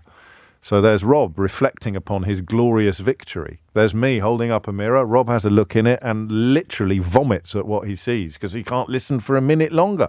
Poor old Rob puking up at the sight of his own reflection through the lens of the Brexit that he was told was going to be brilliant. But everybody knows that it's not brilliant. Even Rob has the brains to realise that it's not brilliant. He's not quite intelligent enough to realise that the reason why he's repulsed by this cavalcade of evidence and fact is because he voted for it and believed it was going to be brilliant. It's a shame you're not still listening, Rob. But what's the point? Listen to Wes Streeting and tell me whether you think, with either a massive sigh of relief because it means you're not going to have to be confronted anymore with the evidence of your own stupidity, or whether, like me, you don't see the point in returning to this territory because it's as if we have voted as a country to swim in treacle for 50 years and we can't now somehow abolish treacle. So I'll play the Wes Streeting clip after this. So the figures are moving very, very fast in the opposite direction. Ask people whether you think it was a bad idea, and the numbers are constantly climbing. Ask people if they want to rejoin, and they say yes. But I think Wes Streeting might be right. I really do. Have a listen to this. No, I campaigned passionately to remain in the European Union, but a referendum and 2 subsequent general elections settled that question. But this isn't about remaining in the European Union. There'll be some people genuinely who are thinking, why can't there be, and I'm not saying what's right or wrong here, but why can't there be an open debate about the single market, about the customs union, without this government trying to shut it down? Well, the debate has been taking place non-stop in the run-up to and since the referendum. But it doesn't feel like it is now, though, does it? Well, because I think people have moved. I think people have moved on. The country's moved on. The EU's moved on. And let me tell you, not just here but in Brussels, there is no appetite to relitigate those arguments, to reopen things that have been settled. Actually, it's about Even if the damage is great. It's about a new friendship. Your own Green Paper says investment is reduced by 11% because of Brexit. There's no doubt that what we warned about in advance of the referendum in terms of the impact on economic growth has come to pass, and that's a fact of life we have to deal with. I think the sweet spot is working as closely with the European Union where we can, but also showing the agility to work with and through partners in other markets as well. And there is that sweet spot there to unlock, and that will be the agile way in which we work. I'm not even sure there is. I think he's right. I'm not there yet emotionally, but intellectually, what on earth is the point of constantly complaining about the fact that our bed has been soiled? We have only got one bed, and people like Boris Johnson have defecated in it from an incredibly great height. People like Nigel Farage want to carry on rolling around in the muck, and we have no choice. We cannot change our bed. We cannot abolish the treacle that we have voted to swim in. I don't think there is much argument here. I really don't. Do you? Hit the numbers now. You will get through. 0345 6060 973. So it's the maddest thing imaginable that all of the people who voted for it are desperate for us to stop talking about it. And the people I'm talking to are the people who didn't vote for it, the people who knew how stupid it would be. And if they weren't certain then, they're certain now. What's the point of continuing this conversation, this element of the conversation, the element of the conversation that seeks to undo the damage? This is quite liberating for me. You can continue to point it out. You can have a different debate about whether or not that's pointless or whether or not that's worthwhile. But the conversation about undoing the damage that has been done, that would involve in the first instance getting back in to the customs union or the single market. What is the point of that conversation in, if you like, in this electoral cycle? I don't know whether I'm asking you to reinvigorate my position, whether I'm asking you to put lead in my battered old pencil, or whether or not I'm asking you to agree with me that actually, you know, we can still have some fun reading out texts from idiots, but the bottom line is that the bed was soiled and we all have to lie in it. It's not even that much fun pointing out how soiled it is to the people who soiled it, because we're sharing it. We're all in the same bed. So what is the point? I would once have quoted George Orwell at this point. I would have said there is truth and there is untruth. And if you can hold on to the truth, even if you are the only one, you will not go mad. But I'm holding on to the truth. The truth is it was an unmitigated bloody disaster. The truth is lots of us knew that it would be. The truth is lots of us said that it would be. The truth is some of us spent years coming under attack from the ones that insisted that it wouldn't be. But they want us to stop talking about it now, which means there's a little bit of you that goes, no, I won't stop talking about it. You've soiled my flipping bed. But I still have to lie in it. And if you're lying in a soiled bed, what's the best thing to do? Ignore the soil? Or obsess about it? Spend your whole life not being able to get to sleep because of the smell of soil in your own bed and your anger at the people who put it there? Or do you have to actually recalibrate, readjust for a new universe, for a new bed, a bed that is soiled? There's something frustrating about the inability of the people that soiled the bed to own their offence, to admit their disgusting, unpatriotic behaviour. But what does that achieve? Even if right now, if you could get these people on some sort of truth and reconciliation commission, get them all on television saying, sorry, I didn't understand anything. My name is Michael Gove and I'm an idiot. My name is Dean Dorries and what would that even achieve? So the European Union decides what happens next. We don't. So what is the point? What is the point of continuing these conversations? And to answer Sophie Ridge's question, which was a good one, there's not even much point about talking what's on the road ahead, because it's all up to them and we're at the bottom of their to-do list. Softer Brexit deal is at the bottom of the EU's to-do list, reports Luke McGee in the newspaper today, in an excellent, evidence, detailed piece about their priorities. They're looking at China. They're looking at Viktor Orban and the hard right. They're looking at Trump. They're looking at America. They're not looking at Keir Starmer. And if Wes Streeting was jumping up and down on the television, demanding that we start addressing these issues, they wouldn't be looking at him either. I'm not asking you to ignore reality, Loz. I'm not denying the importance of cleaning up the mess, James. I'm just saying, what's the point in banging on about it when nothing is going to change in the foreseeable future? It's 11:28. Gary's in Cardiff. Gary, what do you reckon? Hi, James. Well, I personally think that it's pointless banging on about it, because if we were to negotiate a rejoining to the EU, they would demand that we join the euro and join the Schengen zone just because they couldn't afford to let us leave again. And I don't think this country could tolerate that sort of demand. It's not that really. they couldn't afford to let us leave again. It's the old Brexit problem there of thinking that we'd get a different arrangement from every other country on the planet. If you wanted to join now from a position of being a third country, you'd have to set wheels in motion to look at a single currency. And I don't know that Schengen is cast in quite the same stone, but you'd certainly struggle to get any sort of exemption on Schengen because the deal we had was the best available deal and we decided to tear it up and chuck it in the bin. But do you not think that the public have a right to know that? Do you not think that this is where I struggle, Gary? The people who voted for it from a position of complete ignorance. I have a missionary zeal. If I was really deeply ignorant about something, I'd hope someone would tell me. They could probably do it a bit more politely than I manage, but don't people who've been horribly misled, who've been missold, who've been conned, don't they have a right to understand the full scale of what has been visited upon them? Absolutely, but unfortunately, too many people in the country listen to the right-wing media, and as we all know, but that doesn't change what the truth is. That doesn't change what the truth is. The more loudly the liars shout, the more loudly the people telling the truth should shout. But these people don't care about the truth. That's the point. I mean, isn't we've seen that. That's the point. I don't care about the truth, but that doesn't mean we shouldn't care about the truth. Or does it? I think we do care. I think some of us do care about the truth, and by all accounts, over 50% of us now care about the truth. Well over. But I think once you get to the point of trying to negotiate to go back in, and that's what Labour knows.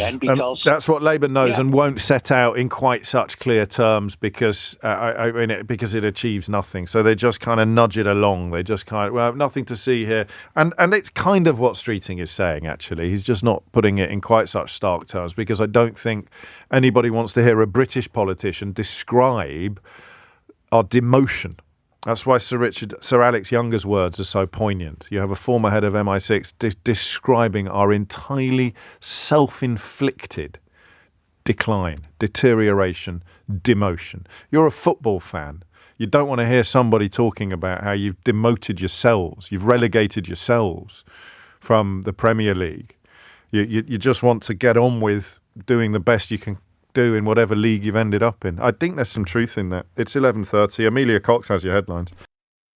11:34 is the time. Big news in the world of conkers. You may have heard this in the bulletin today. There is a cheating row as the men's champion, who succeeded in becoming the men's champion at the umpteenth, the 46th attempt. This fella has been competing since 1977, but this year it all came together. He's now being investigated for cheating, having been found with a steel conker in his pocket, which sounds a little bit like a sort of update of that famous Mae West quote. But it isn't. He did have a steel conker in his pocket. He wasn't just pleased to see you. The investigation is being conducted by a man who will join me before the end of this hour. We will be looking at the ramifications of this story and giving credit where credit is due to whoever it was who was quoted in the story as describing the entire situation as nuts. Chestnuts, presumably. And here's the thing. This is one of those hours where, to be honest with you, it's nice that you ring in, and I will try and speak to you. Alistair will be up next. But I just need to talk sometimes about the stuff that I'm trying to work out. And why do I listen to Wes Streeting say things that make me want to tear my own hair out in frustration and at the same time think that he's right? He says, we lost. You know, the best proof of how awful Brexit is the absolute fury of the people who voted for it whenever you want to talk about it. So it doesn't matter what the people who voted against it think. It doesn't matter what anybody thinks, really. The best proof of how awful everything is the absolute insistence from people who voted for it that we shouldn't be talking about it ever again. Move on, shut up, leave it. All of that. Remember, I've got this wonderful ability to see all the texts that have been sent into the programme by somebody, and it would make a box set. The hilariousness, the hilarity of the journey from Rule Britannia, Britannia waves the rules. We're going to be brilliant. The Germans will be chasing over. Oh, it's going to be. I love Jacob Rees-Mogg. Boris Johnson is brilliant. And then the slow drip, drip, drip. Never mention Brexit again. Oh, boring. To go from, you lost, suck it up, ha. It's going to be brilliant hearing you try to report on all the benefits and all the amazing things that are going to happen, and then you just turn fast forward for 18 months. I never mentioned this. How dare you talk about it? Why can't you just... So you will never get better proof of how awful something is than the demands for silence from the people who thought that they wanted it. But what's the point of the rest of us? doing this? What is the point? And I'm asking that not rhetorically. I'm hoping that you'll tell me there is a point. 0345 6060 973. It's not about the point of rejoining, which of course is obvious. It would improve our economic situation overnight. It would improve our employment situation overnight. It would improve our security situation overnight. It would improve the futures of our young people overnight. It would improve the retirement plans of countless people who'd been hoping to settle on the continent overnight. The benefits would be immense. But they're not on the agenda. They're not on the horizon. So what's the point of talking about all the stuff? What's the point of talking about how filthy our bed is when we can't currently change it? Alistair's in Stowe. Alistair, what would you like to say? Good morning, James. You really do need to get over it now. Yes, I think you're right. As we unfortunately we all do. I'm going to. Well, that's the question, isn't it? Do we? Do we really? Because I've got 52% of me is agreeing with you. 48% of me wants to rip your throat out. No, so I was very adamant that we should remain.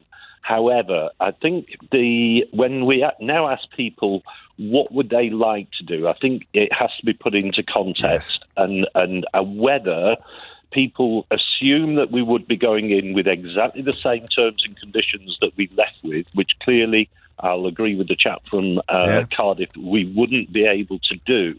And therefore, you might find that some people's opinions are slightly different. Yes. When asked that question, what I do feel is quite ironic, though, is that the change to GDP and such like, the reduction in GDP and therefore the economy and therefore what the government can afford to pay out on benefits and taxes, the first group of people that it's actually going to impact is the group that had the biggest majority in favour of leaving the EU. Yeah. There's the pensioners losing them. Yeah, well, okay. Here's the question. Then why don't Labour make? Well, it's not fair to make that point because, again, as with the farmers, the numbers don't necessarily deliver the generalisation that many of us have been chewing on for years. But Labour come out and say the reason why we're taking away your winter fuel payment is because you voted for Brexit.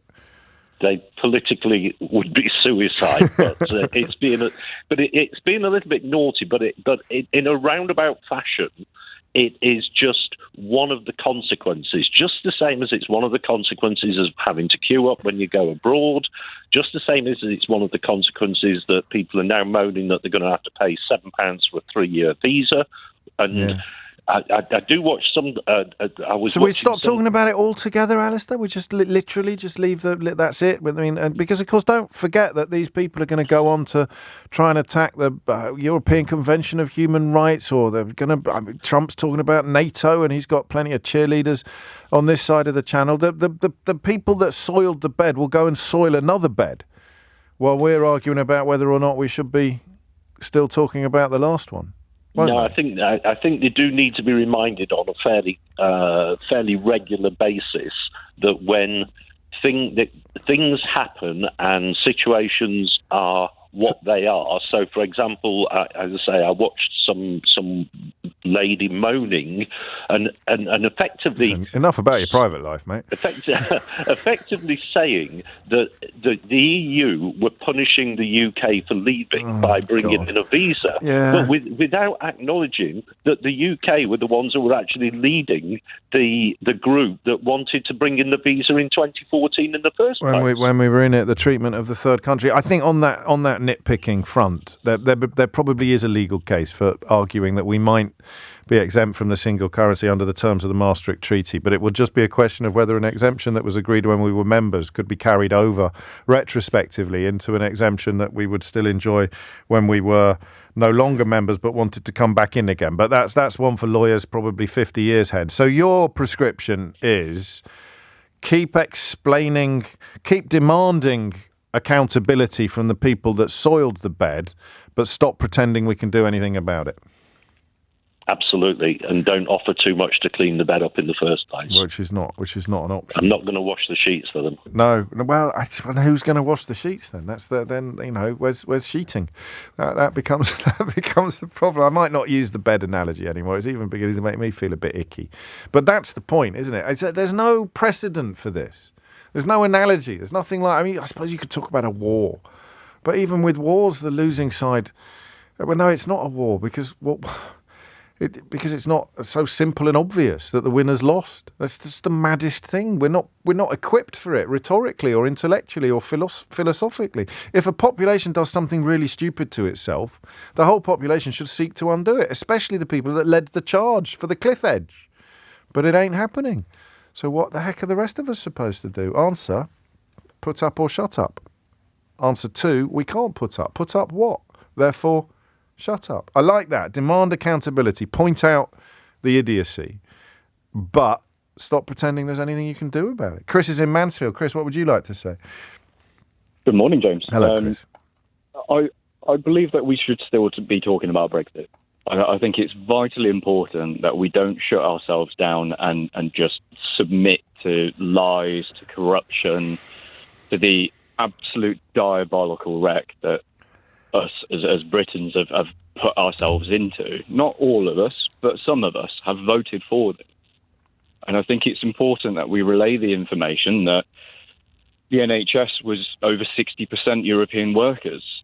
Britain itself was in command as one of the founding members of the European Union. We had veto rights in so many things, and we've given that up entirely. But this has been true for long before the referendum. And I know you know this. What's the point in pointing it out? Because it's not going to undo any of the damage that's been done. I mean, it's an odd question, isn't it? What's the point of describing the damage? You have to describe the damage in order to begin the process of repairing it. But the damage, that the fundamental breach with the European Union it's not within our gift to repair it. It's not within Keir Starmer or Wes Streeting's gift to repair it. I don't think. I honestly don't think they can. Not in this electoral cycle, not in the next one. So why keep going on about it? Because effectively, if we just completely shut down, there's a danger of us entering into a political bubble where I work in sales. I'm not going to go into who I work for or anything like that, but I go house to house quite regularly, and I've spoken to a lot of people around the UK, in particular to the Midlands. Yes. The amount of people that have said to me that they regret their decision, that if they knew the whole truth and if they knew what these kind of politicians, or if they knew any of the facts, they would have probably voted differently. Even my own mother. I'm a first-generation immigrant, and my mum wanted to vote for Brexit. Gosh. Because I coin. But what are you giving her, apart from guilt and frustration? You're not giving her hope. No, but I give her forgiveness. That's a bit. I mean, that's a bit. And that's good and it's healthy, but it's also a little bit. It makes you and me sound a bit arrogant to be dispensing our forgiveness like sort of cardinals of common sense. There's nothing in it for her, really. I mean, I guess she wants your forgiveness particularly, and that becomes a private conversation. But on the public stage, what is the point of, apart from holding the charlatans and the liars to account, because some of them have, of course, gone on to new grifts and new cons and new heights of dishonesty and racist snarling. So you should somehow be able to get a grip on their ankles. But apart from that, and they, Farage in particular can disown it all anyway. No one lies as smoothly as the person claiming, I've got a wonderful Brexit, it just goes to a different school. He's washed his hands of what he's done. So what's the point of trying to... What's the point, Chris? I think public unity. But public unity cuts the other way at the moment. Public unity just makes all the people still too stubborn and bigoted to admit that they've made a terrible mistake. It just makes them angrier. And I've just called them stubborn and bigoted. That's not a move towards public unity. You can't. What about you forgiving your mum? Well, she didn't know that she could vote in the first place, but I'm all for forgiving anybody as long as, obviously, but they have to repent for a particular crime or whatever. They have to repent. They have to show remorse. If they're not showing remorse and they're not going to repent, what's the point of us listing their sins all the time? We just leave them behind. Yeah. So you and I, we come from an intellectual point. We've done the research. We've looked at the facts, but perhaps they haven't. And so if we just leave them behind, they're never going to catch up with us. And that's how people like Trump. That's how people like Trump end up at rallies full of people who think the Earth is flat and that immigrants are eating cats and dogs in Springfield, Ohio. So you keep the fight against disinformation, you keep the fight against liars, you keep the fight against xenophobia, anti-immigrant rhetoric. But do you need to use this tool, this weapon? Does Brexit need to be part of that conversation? Answer, probably it does, because you have to keep pointing back at it as evidence of what happens when you let these clowns get their hands on the steering wheel. Man, it's a mess, isn't it? It's 11:47.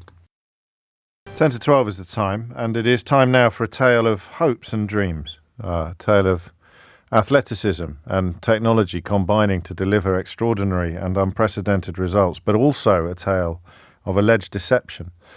A tale that proves the accuracy of the old adage that try and try and try again is the way to proceed, because a man who had tried 46 times to become the conquer champion of these islands has finally succeeded. But that is sadly not the end of the story, because he's now been hit by claims of cheating after a steel chestnut was found in his pocket.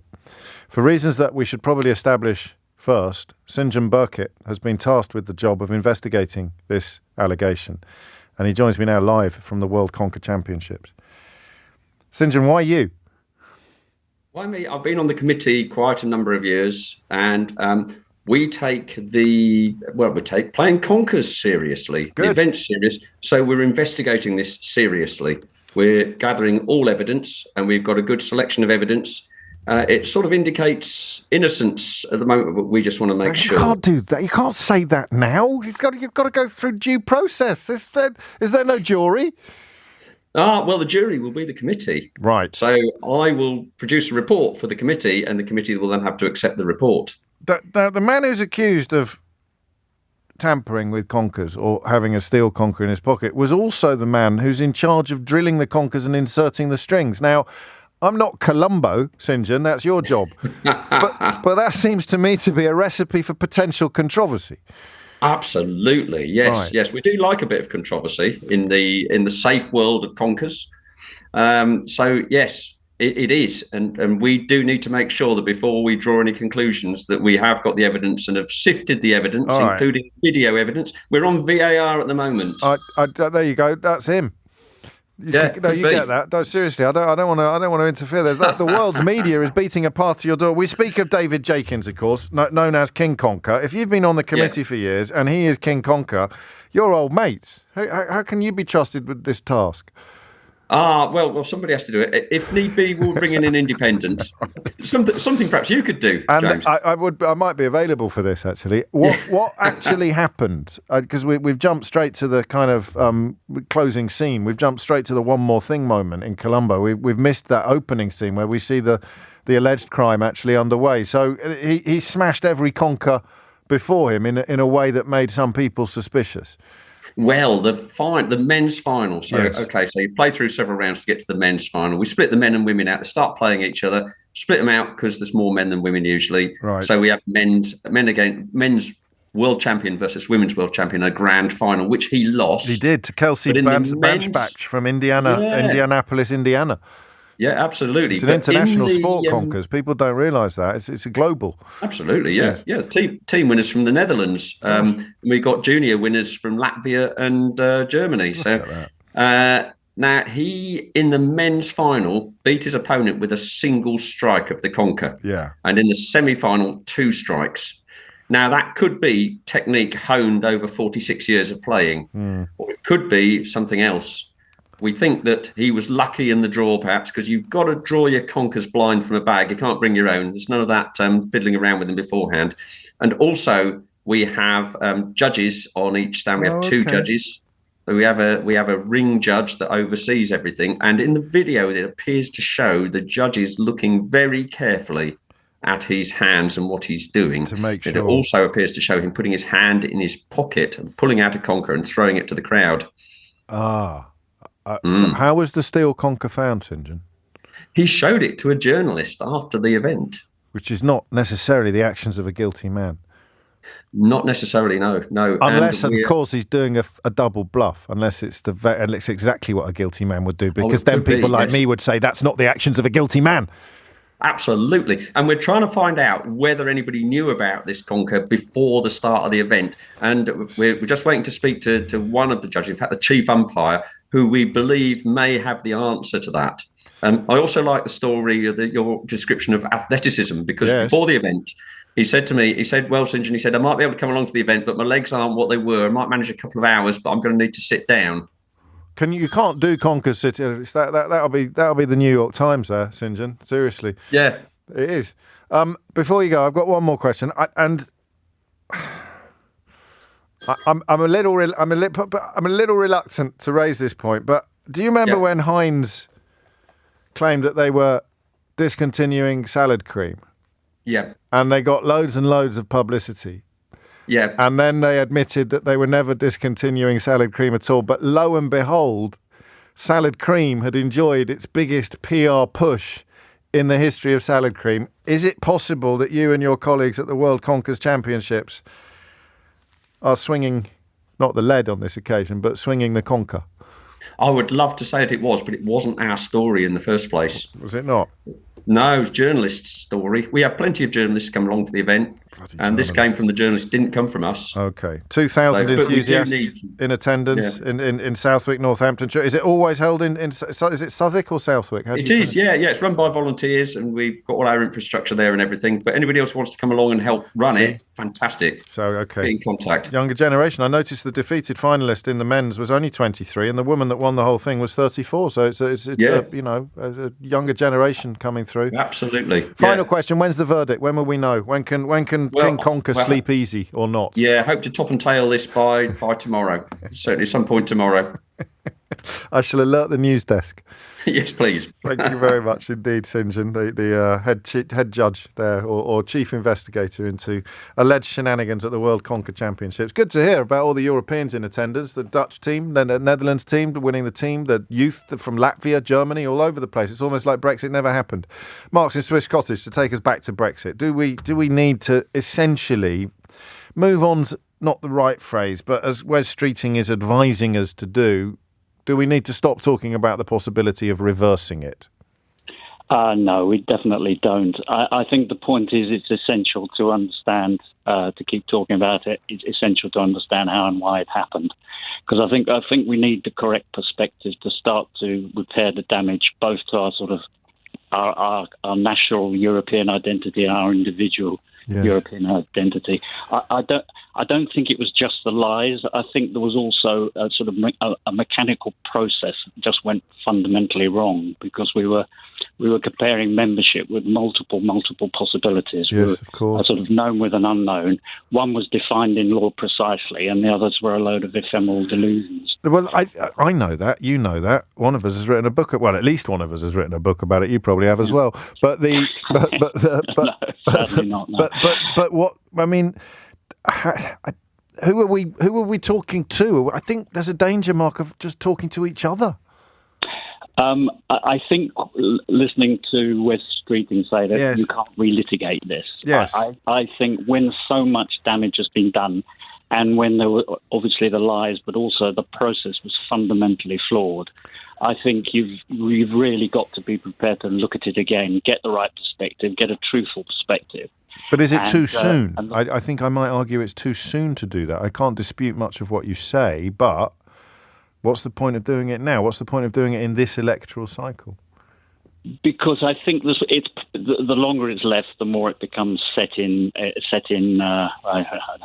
custom, if you like. Yeah. And I think you see, I think that the day after the referendum, I think on the 24th of June, when Cameron came to the lectern and sort of decided to scuttle off into the undergrowth, I think if instead of that he'd said, he stood there, hadn't resigned, and said, "Look, we got this outcome, this result. We need to understand what it means. What does it mean?" If that had been interrogated at that point, which was very soon, I think it would have been very clear, relatively quickly, that there really was. That's interesting. So you're not suggesting he should have been charged with actually delivering it, which is Boris Johnson's latest grift, claiming that it was David Cameron's job to deliver what Boris Johnson told everyone would be brilliant. But if David Cameron had essentially played the role of Jim Bowen and said, "This is what you could have won," and talked everybody through what they had actually won, then the entire conversation would have got off on a different footing, because however much they shouted, that's not true, Project Fear, everything's going to be brilliant, he could have said, this is all now true, this is what being a third country means, this is going to happen, this is now being voted for, there you go, over to you. Yes, exactly. And he could have compared on a one-to-one basis membership, precisely defined in law, with all these other alternatives which would have been defined more precisely, and it would have been very obvious.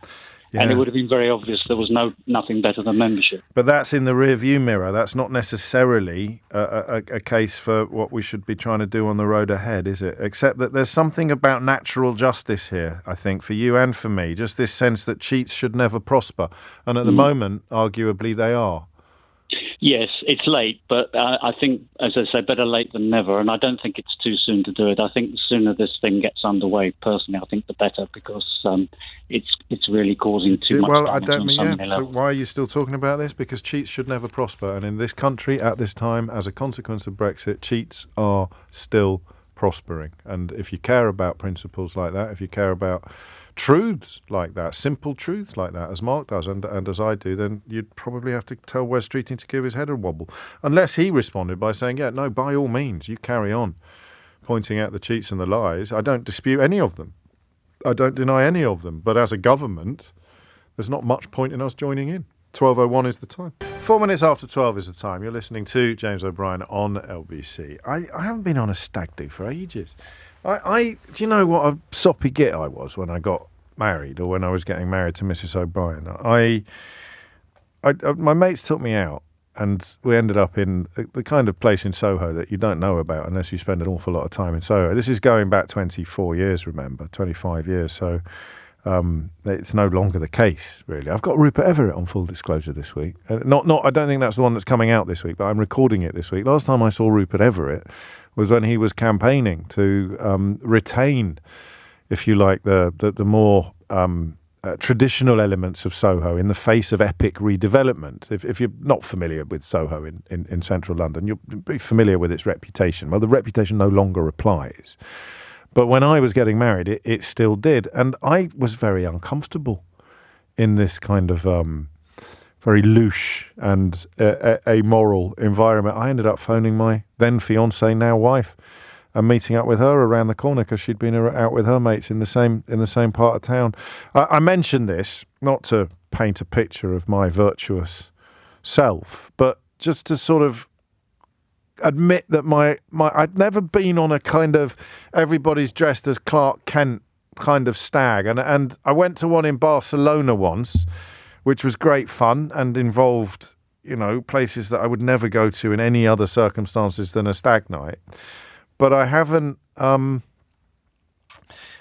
much to draw on, is what I'm telling you, when I read in today's Times that Prague has had enough of British stag do antics. Amsterdam, Munich and Budapest have also banned beer bikes, which we still have in London, actually. But what I want to know is, I want to know two things. I want to know whether the British deserve a particular reputation for having unpleasant antics on stag do's. I want to know whether this is a peculiarly British condition. And working on the principle that it is, I want to know why. One of Prague's deputy mayors has said that the Czech capital now wants a more cultured, wealthier tourist, not one who comes for a short time only to get drunk.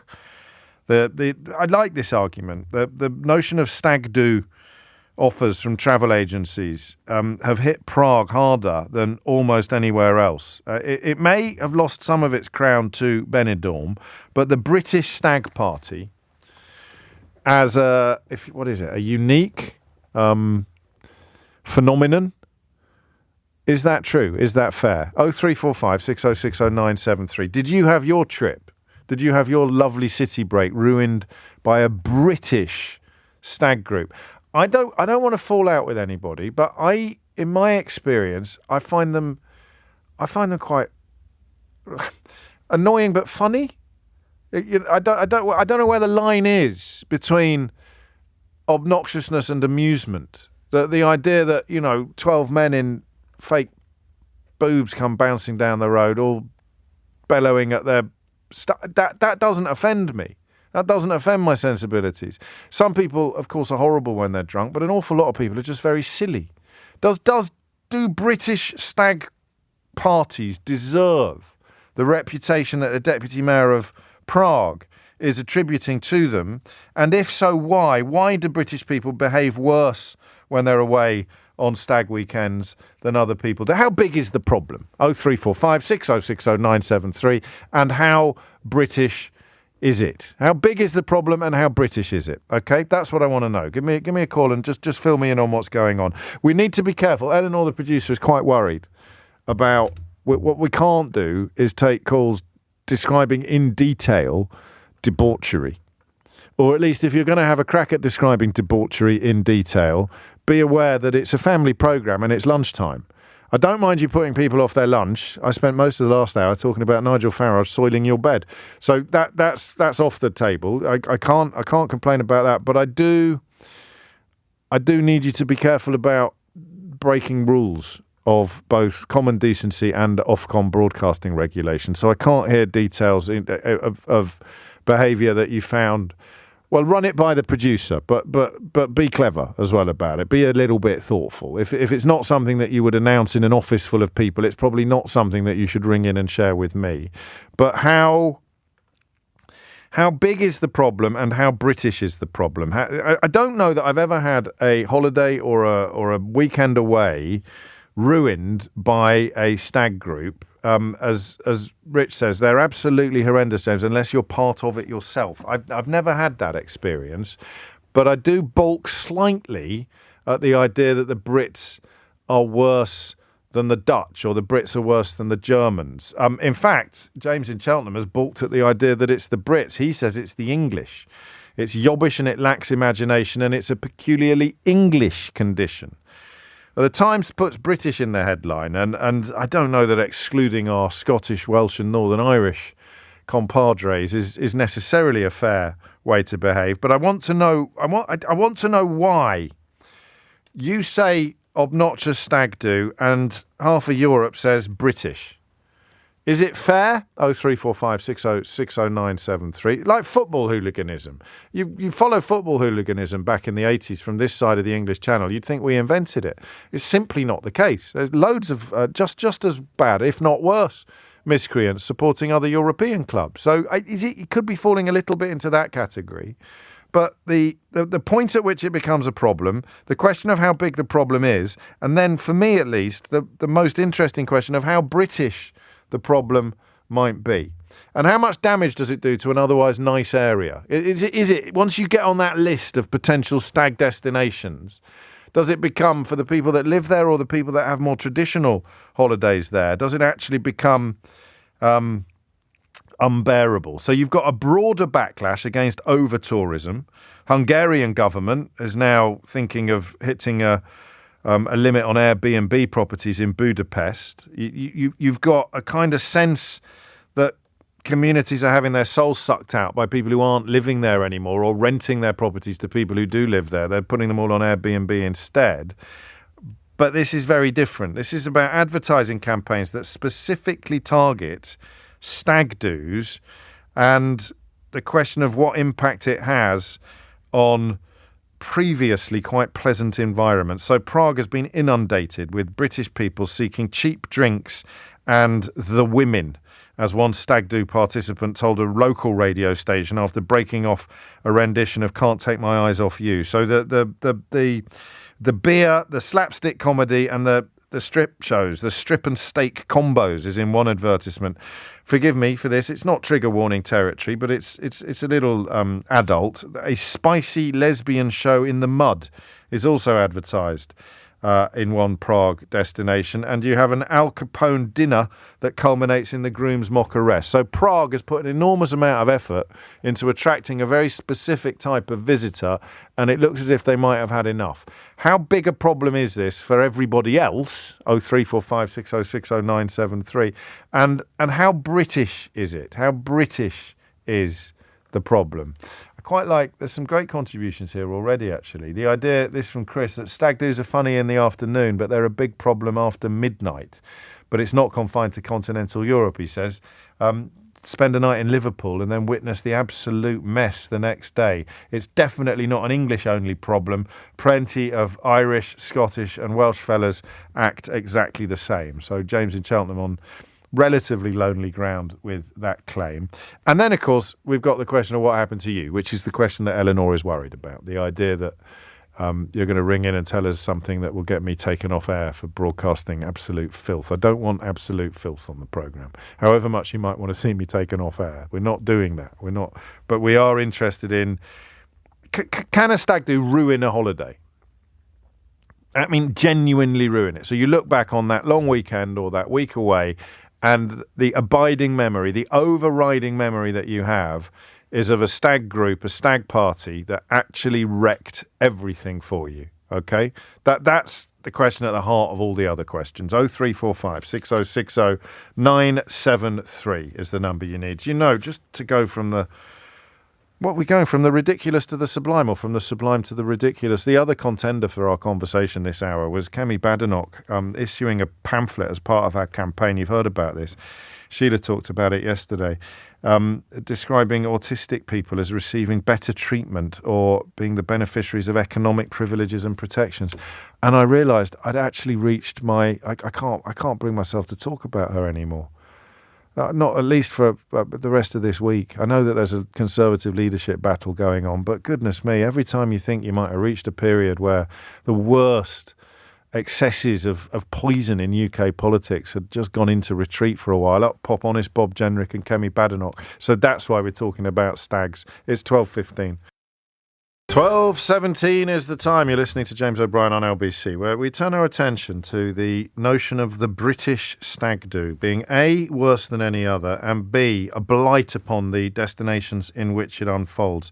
So a fella in Prague who embarked on a 10-day hunger strike last spring in protest at the proliferation of British people going there to celebrate their imminent nuptials, British men, describing his entire life as having been ruined by chronic noise, and then, possibly an unfortunate phrase, describing the genocide of ordinary resident life in the centre of Prague. So there are three questions here. How bad is it? How British is it? And what happened to you? Tom's in Woodbury in Devon. Tom, you can kick things off. What would you like to say? Hi, James. I was on a stag do 8 years ago in Bratislava in Slovakia. I was typically one of those sort of badly behaved stag goers. I drank a lot, felt a bit privileged. I decided to get my kit off in a nightclub. Okay. And are you a rugby player? I'm a rugby player and an ex-Marine. How did I know that? That's uncanny, isn't it? It's almost like I can read minds. Why did rugby players always want to take their clothes off, Tom? Well, I was trying to impress our stag tour guide. Right. And actually, the bouncers didn't take too kindly to me and gave me a good roughing up, which I think I deserved. Well, you did actually get beaten up. Yeah, I got carried up 3 flights of stairs by my neck, and then they started to proceed to rough me up a bit on the floor outside. And as a former Marine, you were used to physical discomfort. Yeah. But actually, the stag tour guide, yes. Who I'd like to say we've now been happily married for 3 years, she saved my life. What did she do? Well, she got right in there, nails and everything, with the bouncers. They pushed her about a bit as well, but she managed to drag me out of there, recover my clothes. Yeah. How long have you been married? I've been married 3 years in November. Have you had any children yet? No, not yet. How are you? I mean, no reason why you should. Perfectly entitled not to. But the story of how Mum and Dad met, how do you think you're going to approach that one?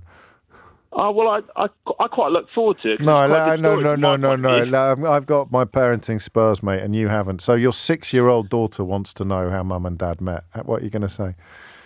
That Mum was a tour guide, and I was a very well-behaved tourist.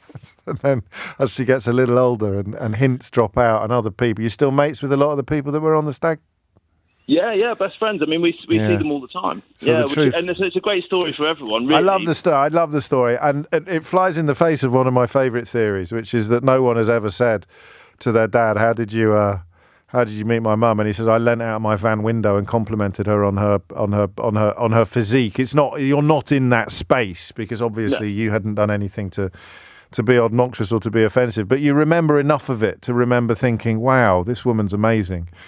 Well, she needed a TripAdvisor review, so she managed to get my number. So she actually came to me.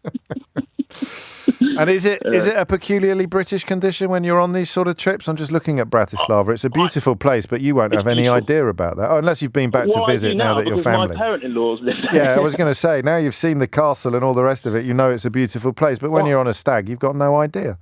I think it is quite British, but only because I think that we started doing it first, and I think it tends to be to countries where it was a lot cheaper to booze. Yeah, that's the point, isn't it?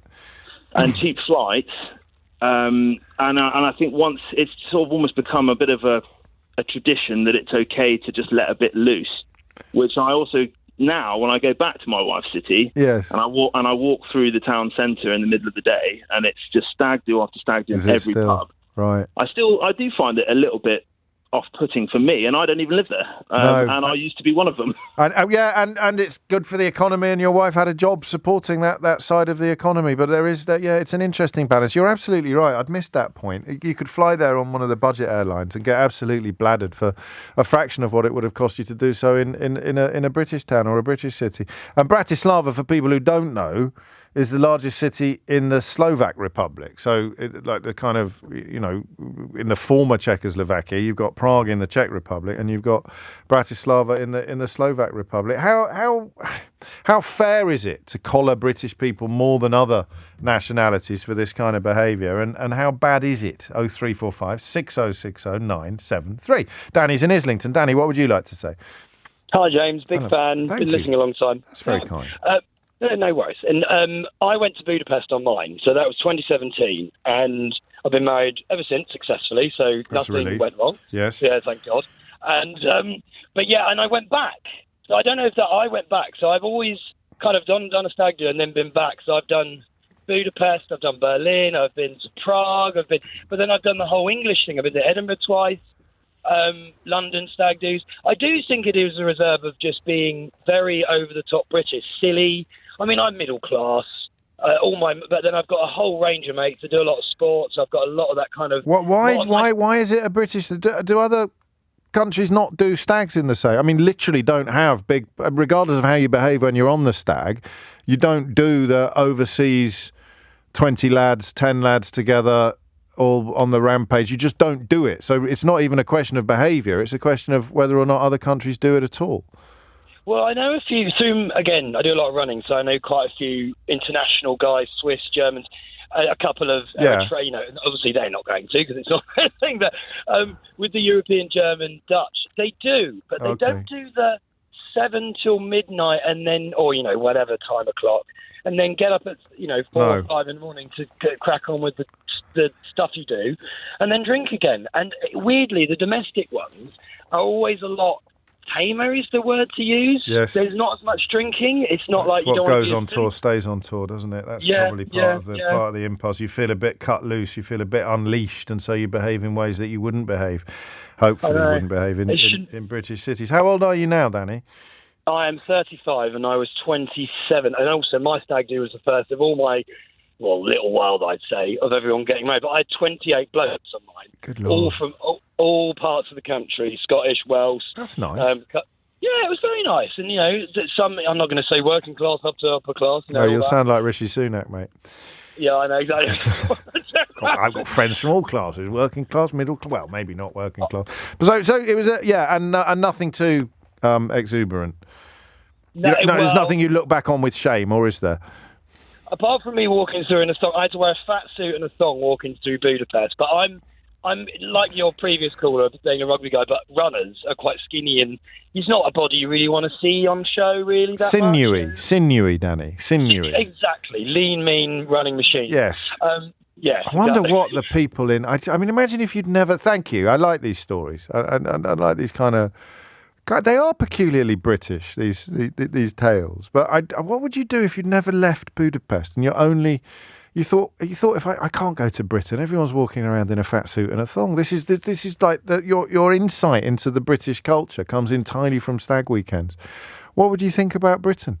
You wouldn't come here in a million years, would you?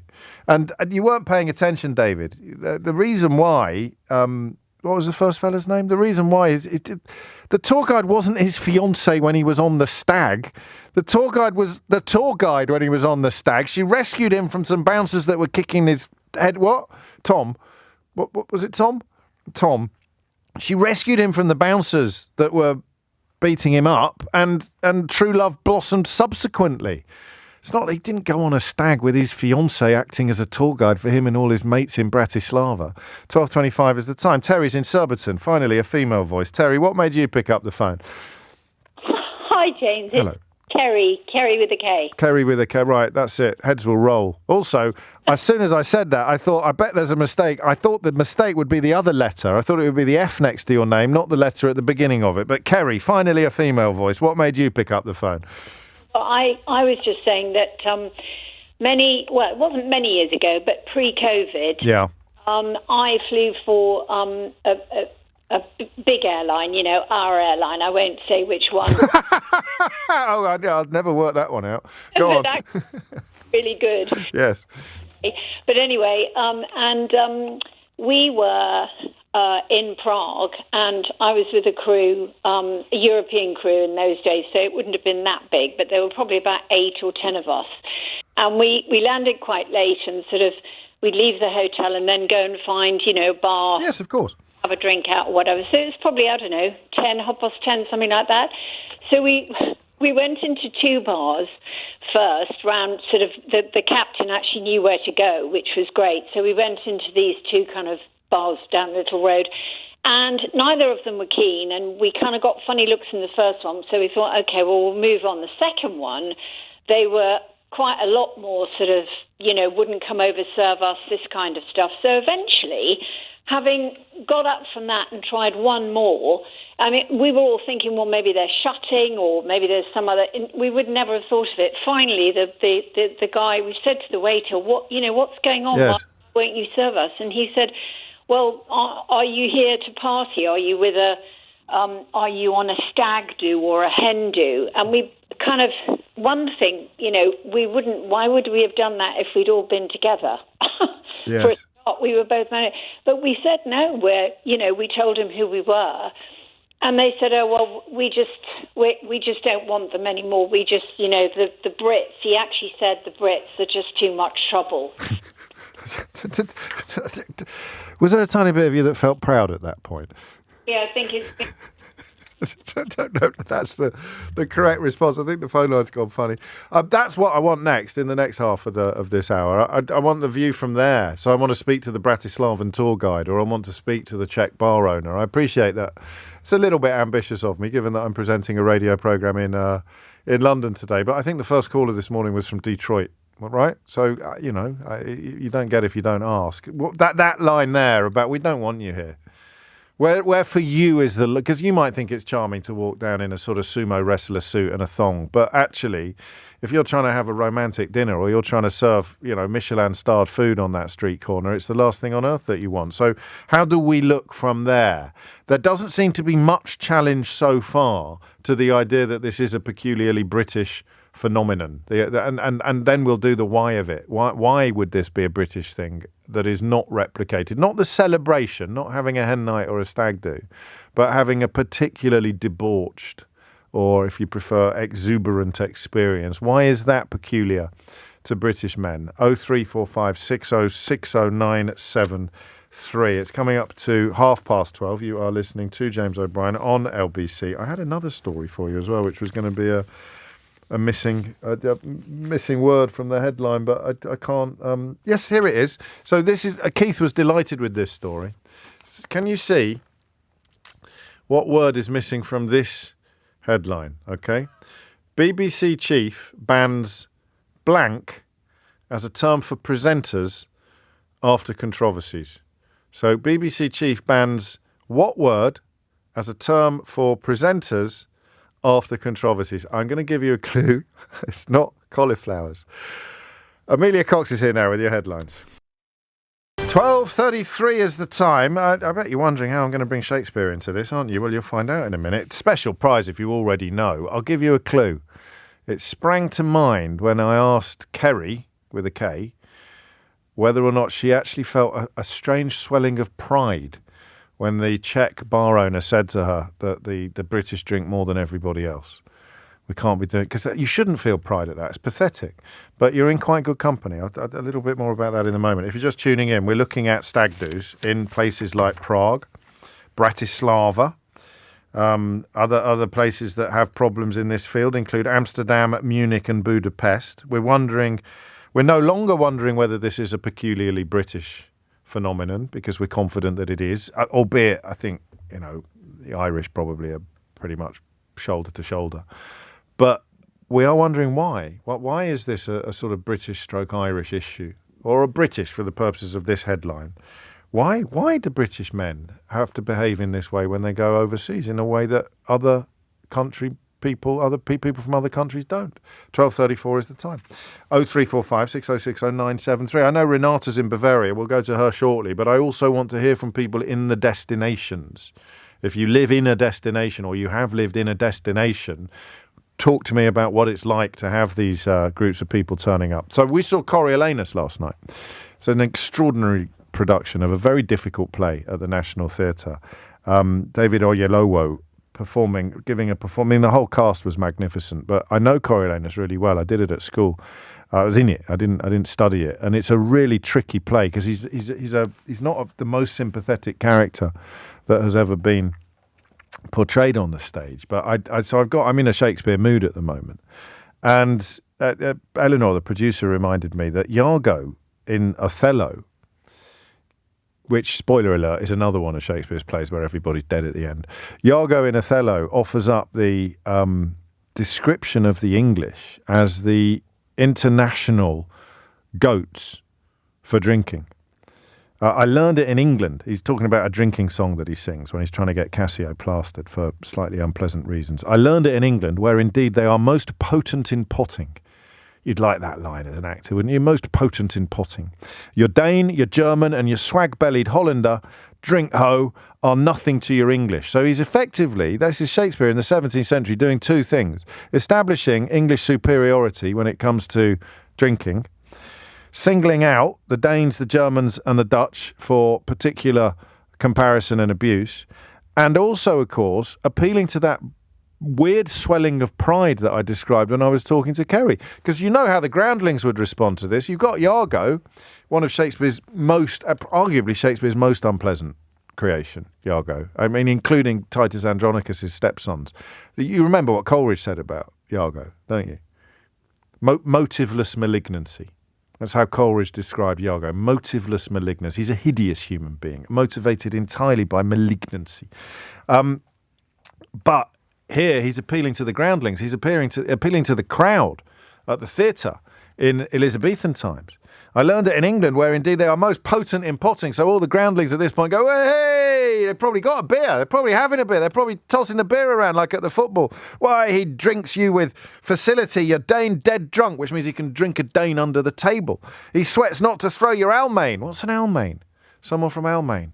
Almain. Anyway, he can outdrink everybody. He gives your Hollander a vomit.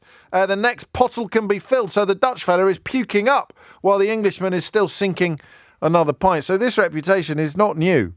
It certainly is not confined to the era of the budget airlines. But it would seem, a peculiarly English/British phenomenon. I want to know why. And I want to know what it looks like if you are the destination for these trips, for these parties. 0345 6060 973. Renata is in Bavaria in Germany. Renata, what would you like to say? Yeah, hi. Hello. Nice to speak to you again. Likewise. I could speak for Munich because I lived in Munich very, very long time, and I'm now very close to Munich again.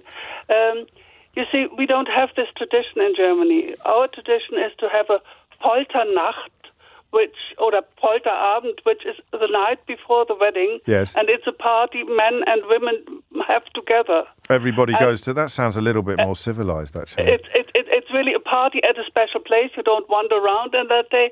You smash a lot of china on that occasion. Why? So, Polter means krach. you kind of make a lot of noise. Why are you smashing china? I mean, that's not... I mean, this is arranged in advance. You don't just turn up at a restaurant and start smashing the place up. You don't go to a restaurant. So you have it at home. This is a party. You have What's it the at tradition? home. Why smash china, though? This is our tradition, because this is supposed to bring luck, and you're never allowed to smash glass. Glass is unlucky, but china is luck. And those is luck for the couple, and the couple is there, and all their friends, male and female, are together. So we don't have the stag night, we don't have the hen night. So when you're sitting in a beer cellar in Munich, minding your own business and having a nice stein of ale, and then a British stag party turns up, that must be like visitors from outer space. This is what I wanted to tell you. You know, we were sitting in a Munich beer hall together with British friends. Yes. And a group of females came in dressed in something which was very strange to anybody, because it was not the carnival season. What were they wearing? They were drunk. What were they wearing? Well, I don't know, bikinis and funny headsets and this was just the men? Things. No, this was female. Oh, okay, female. this was a hen night. It was a hen night. They were drunk, and they came in these kind of costumes, and they addressed the people, and of course they addressed the people in English. So a lot of the visitors in that beer hall, they just said they're stupefied, you know. And then our British friends and us, we went around and explained people, this is an English tradition, they do it before a wedding, and this is called a hen night. So you have to imagine what it feels when you're in a place where you don't have this tradition, where you do not understand what the people do and what they want from you. No. These girls wanted to collect money to have more drinks, you know. So people really felt a bit aggravated by being asked money, you know, from these So they were bunch begging. of wild girls. Yes, British women started begging for beer money. Yeah. Well, they were not begging; they were asking for. Well, it's the same. I mean, you know, it's splitting hairs, really. They might not have been sitting there with a pot in their hand, but they were essentially begging. The women are worse than the men, then, perhaps. I don't know, but all I wanted to tell you is really that other countries do not have the tradition. No, clearly, and it would come as a bit of a shock. So, what is? I can't. Sometimes I get texts and people say, "Ask this caller about that," and then I think that might be something I don't know about, so I'm not going to ask you about that. It's apparently it's a habit in Germany, but I don't know that I may have misunderstood the text. So it doesn't put people off the Brits. It just makes you think that we're weird. Yeah, well, it might put people off if they feel really too much attacked by people they do not understand in that moment. Your caller might say that by now they do have stag and hen nights here in Germany as well, but we only copy the British. Yes, you see, we're cultural ambassadors. Yeah, that's the way it goes. It's still not so that you have heard of many people going abroad and having a stag night or a stag week or hen night or hen week there. I have now got this message from more than one person. So what is the German tradition of fight drinking?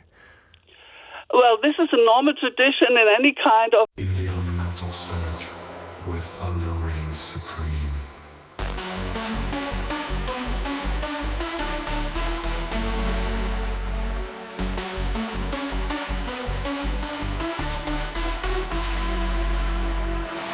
The clash of wills, where lightning strikes with might, unyielding its course through darkness and through light. No beams of wit unfold in victory or defeat.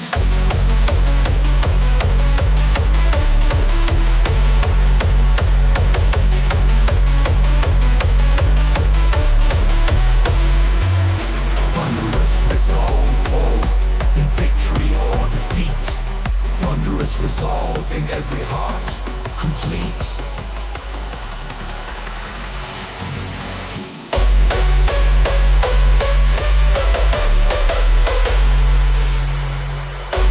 You start chuckling as if this is the behaviour of absolute imbeciles. I'm not sure there's that world of difference between the two practices, Renata. No, but you know the one thing between two people having a duel. Yes. That concerns these two people and perhaps the friends who share the table. Oh, I see. It doesn't involve the whole place. You don't have the whole restaurant or the whole bar being Stag nights or hen nights, it's like they swamp the whole restaurant. They go through the tables. They ask every table, give us money for more beer and all these things. So it does concern much more people than if two people just have a fight over beer. No. Okay, I will allow you that slightly patronising chuckle. In that case, you probably are describing a superior cultural pursuit than the ones that the Brits engage in. So there's our first one, but that's not even a stag night. What happens when the Brits turn up? What does everybody else? What would you do? I mean, do some venues? I presume some venues become almost exclusively dedicated to these kind of events, these kind of practices. Should we go to Anil, who's in Birmingham? Anil, what would you like to say? Hi, James. Hello, how are you? I'm all right. What's going on? Yeah, no, good fan of the show. First time caller, long term listener. James, wow, where do I start? So, Prague. It definitely is. Start in Prague, please. Yeah, well, I've been to Prague twice. Didn't really want to go, to be fair. It was a stag thing. Went in my late 20s, enjoyed ourselves to a certain degree, and then went in my early 30s. And, you do what you do in Prague. It was fine, it was great. But we really do ruin it. And I think it's something in our culture because, it's not just the white British do it, it's also the Indians as well. And I went with my group of friends to Prague. And we do ruin it. I mean, Prague is you ruin the whole of Prague? Well, Prague itself, it's beautiful in the sense of the old Prague town. I see what you mean, yes. Prague. And we were going out there, doing what Brits do best. Unfortunately, our stag, bless him, he went on a Segway. We all went on Segway, and then he fell over and snapped his tendon in his kneecaps, which then resulted to us to go to the local hospital and have an early flight back to the UK. At least you can get an idea of the local culture then. Oh God, yeah, and Did he recover? Did he make a full recovery? Yeah, the wedding got postponed. His fiance was absolutely livid. She was delighted, wasn't she? Could he not have hobbled up? Could he not have hobbled up the aisle, or did they take a view that they'd want to wait longer and do it properly? No, I don't know. They delayed it for I think about 8-9 months in, and then obviously it was all kind of like the elephant in the room when it came to actual reception and stuff. But you always look back and think, oh my days, what did we do? Don't mention the tendons. And that was again. I don't know that I'm making any distinctions between brown and white Brits on this one, Anil. I think they're all as bad as each other. You turn up with an English accent, and the owner of the hostelry is either going to start spending the money he's about to make that night, or he's going to try and get you slung out. No, but I thought I'd phone in. It's one or the other. Thank you, mate. Mind how you go. 12:46 is the time. This is from actually from two. I can't work out who this is from. I worked in a hostel in Budapest. We ended up refusing to take bookings from groups of more than 3 Englishmen at a time because the bigger groups would be rude to the other guests, be constantly drunk, and often behave inappropriately with the female guests as well. So, okay, Brian's saying it's the English, not the Scottish or the Welsh. All right, well, so far, so. Yeah, all right, that might be true. I think the fellow who married the tour guide, didn't he say that he had people from all corners of the kingdoms with him on that trip? The one who very, very nearly did an accidental Rishi Sunak tribute act by claiming that he was friends with people of all classes, middle class, upper class, working class. No, not working class. The more you think about it, the weirder it is. Actually, I mean, why do we split up? I like the idea of what they do in Germany, where you have a party for both sides of the church, as it were, both sides of the ceremony, the men and the women, or the bride and the groom. But why on earth? Where did that come from, I wonder? That's one for Mystery Hour, actually. Special prize to anyone. No, there won't be a prize. Special, I don't know, nod. So maybe even an extra round of applause for anyone who rings in with that question. Where does it come from? Especially if, as seems to be the case, it's not commonplace in other countries. Why and when did British people decide to go out and have a massive celebration with people of only the same gender in preparation for their wedding day? I don't know. I really don't. I do know that it seems to be a peculiarly British practice, and I want to know how people feel when they're on the receiving end of it, what it's like to be at the destination. And after, we'll talk to Aggie next, and after that, I'll tell you what the missing word. Quite a few people have got this wrong, actually. I like it when you... Yeah, I know. Well, look, I know the obvious answer, Anthony, is infidelity. It gives people an opportunity to have a sort of last hurrah. But I find that quite a bleak and depressing analysis, because I'm pretty sure that if you are intending to cheat upon your fiancée on your stag or your hen weekend, then your fiancé doesn't think you are. It's not like everyone go, you go away and sow your oats for one last weekend and then we'll get married next Saturday. So I don't think it is that. I don't think it did come from America. And A gets a special mention today, suggesting that it all began with the Jolly Boys outing and Only Fools and Horses. That's from AJ. No, it didn't. But that gives me a wonderful opportunity to give you a little heads up on the fact that yesterday I conducted one of my favourite full disclosure interviews of all time. And if I tell you that AJ's text about the Jolly Boys outing on Only Fools and Horses had given me an opportunity to mention it, you will win absolutely no prizes whatsoever for working out who I got to sit down with yesterday. You can probably tell from my voice I'm thinking about my dad as I tell you this, because Only Fools and Horses and later A Touch of Frost and Open All Hours. Isn't that weird? 3 shows there, all starring the same man, but all shows that you'd sit and watch together. All 4 of you, all 5 of you, however many people in your family, all 2 of you, all 3 of you, whatever the age is, shows that you would sit down, and I'm not being an old git, I'm not indulging in my dayitis. I'm as fond of a box set as the next man. But that's why David Jason holds such a special place, I think, in the public affection. It is because that when we think of him, we think of family. That's an extraordinary achievement for an entertainer. You think of him and you think of watching the shows with the people that you loved most in the world. And I think it's important when I say things like that to acknowledge that not everybody had a happy childhood or a happy family life. And I love you and I feel sorry for you. I really do. And I hope things have got better since. But for those of us who did, for those of us who look back upon our childhoods with great warmth and happiness and think of our parents with great love and joy, something about David Jason, I would argue, unique. Don't worry, I didn't do any of this during the interview. The poor fellow wouldn't have known where to put himself. But looking back and wondering why I felt so special about that interview, that's why.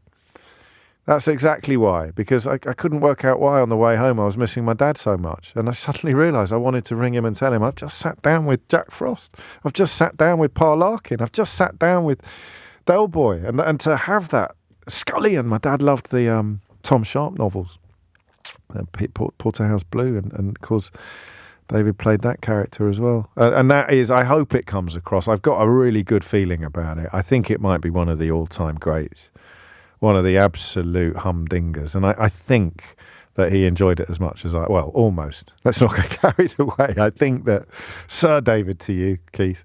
I think that he enjoyed it almost as much as I did. I think that's out on Friday, but I'll give you a heads up because I'm recording 3 this week and I'm not quite sure what the schedule is. But it was to mark the publication of his new book this time next year, which is a really, really lovely read. You can tell I'm quite a fan. But we never really invite anyone on to Full Disclosure that I'm not a fan of. And I've never ended an interview by being less of a fan than I was at the beginning. It's probably because I'm such a soft touch. Aggie, Chippenham, Stag Do's. What made you pick up the phone? Hi, James. Hello. I'm from Poland. And in Poland as well, there was no there are Stag Do's, but not in such an extent like we just were about to happen. And I was working, it was 2004 or 5, just after EU joined the EU. Yes. And so I was working in the cafe. I was studying and working. I remember it must have been Saturday or Sunday, very early morning, because we're opening the cafe, completely empty streets. And all of a sudden, we can see with my friends, this bunch of Smurfs coming towards us. But not only, it's like that kind of like apocalyptic view. You don't know what to do. Yes. Because the Smurfs are drunk, but they're just everywhere. And how many Smurfs, Aggie? I think it was kind of around 20 Smurfs, but they were all approaching like kind of from all directions, so they were wobbly as well. Yeah. It was just so weird. We honestly we didn't know what to make out of it.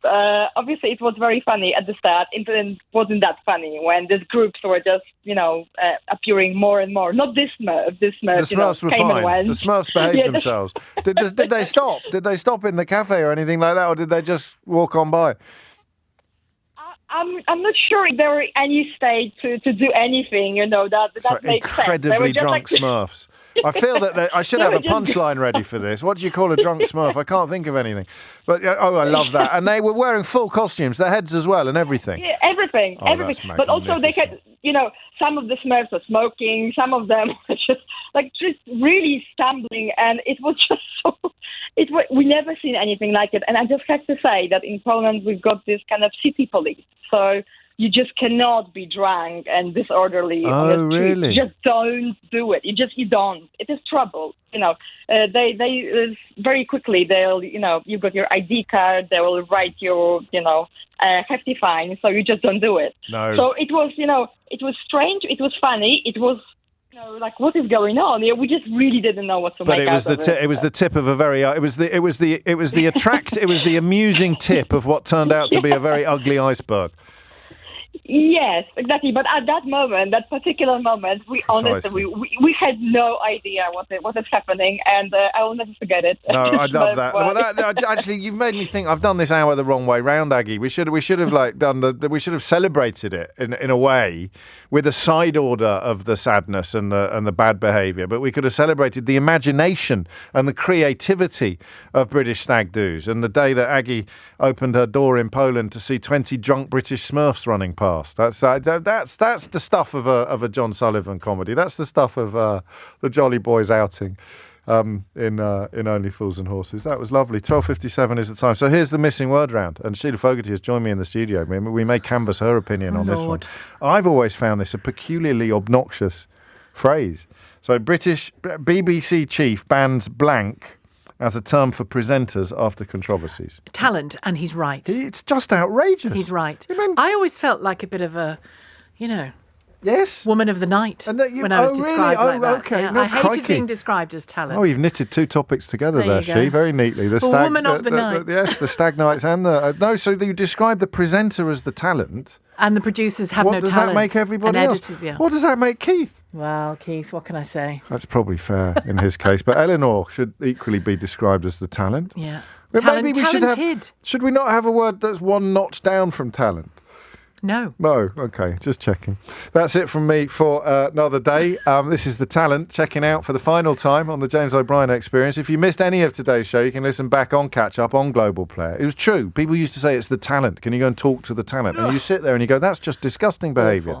Not least because I wouldn't know how to operate any of the machines in this room, let alone get a show out single-handedly. It also encourages ludicrous behaviour in said think it talent. does? I've seen it. Well, that's the reason. That's one of the reasons they've got rid of the word, because of the recent controversies. Yeah. Well, not even behaviour of that seriousness, just but just diva-ish, idiocy. Diva-ish behaviour. Fetch me a sandwich. That kind of thing. You can also pause and rewind live radio on Global Player, as well as listen to a range of podcasts. Download it now for free from your app store or head to globalplayer.com. So with thanks to all the talent working on the show today, I remind you that Tom Swarbrick will be with you at 4. But now it's even more talented. Yeah. I do have an ongoing joke with Tom or Tekop. That he's my walker. Joan Collins says she has men who walk her from A to B in different places. So Tom is my walker. Yes, well, we like that. Because never forget, Tom, I'm the talent. Don't forget who the talent is, lads. I'm the talent. Yeah.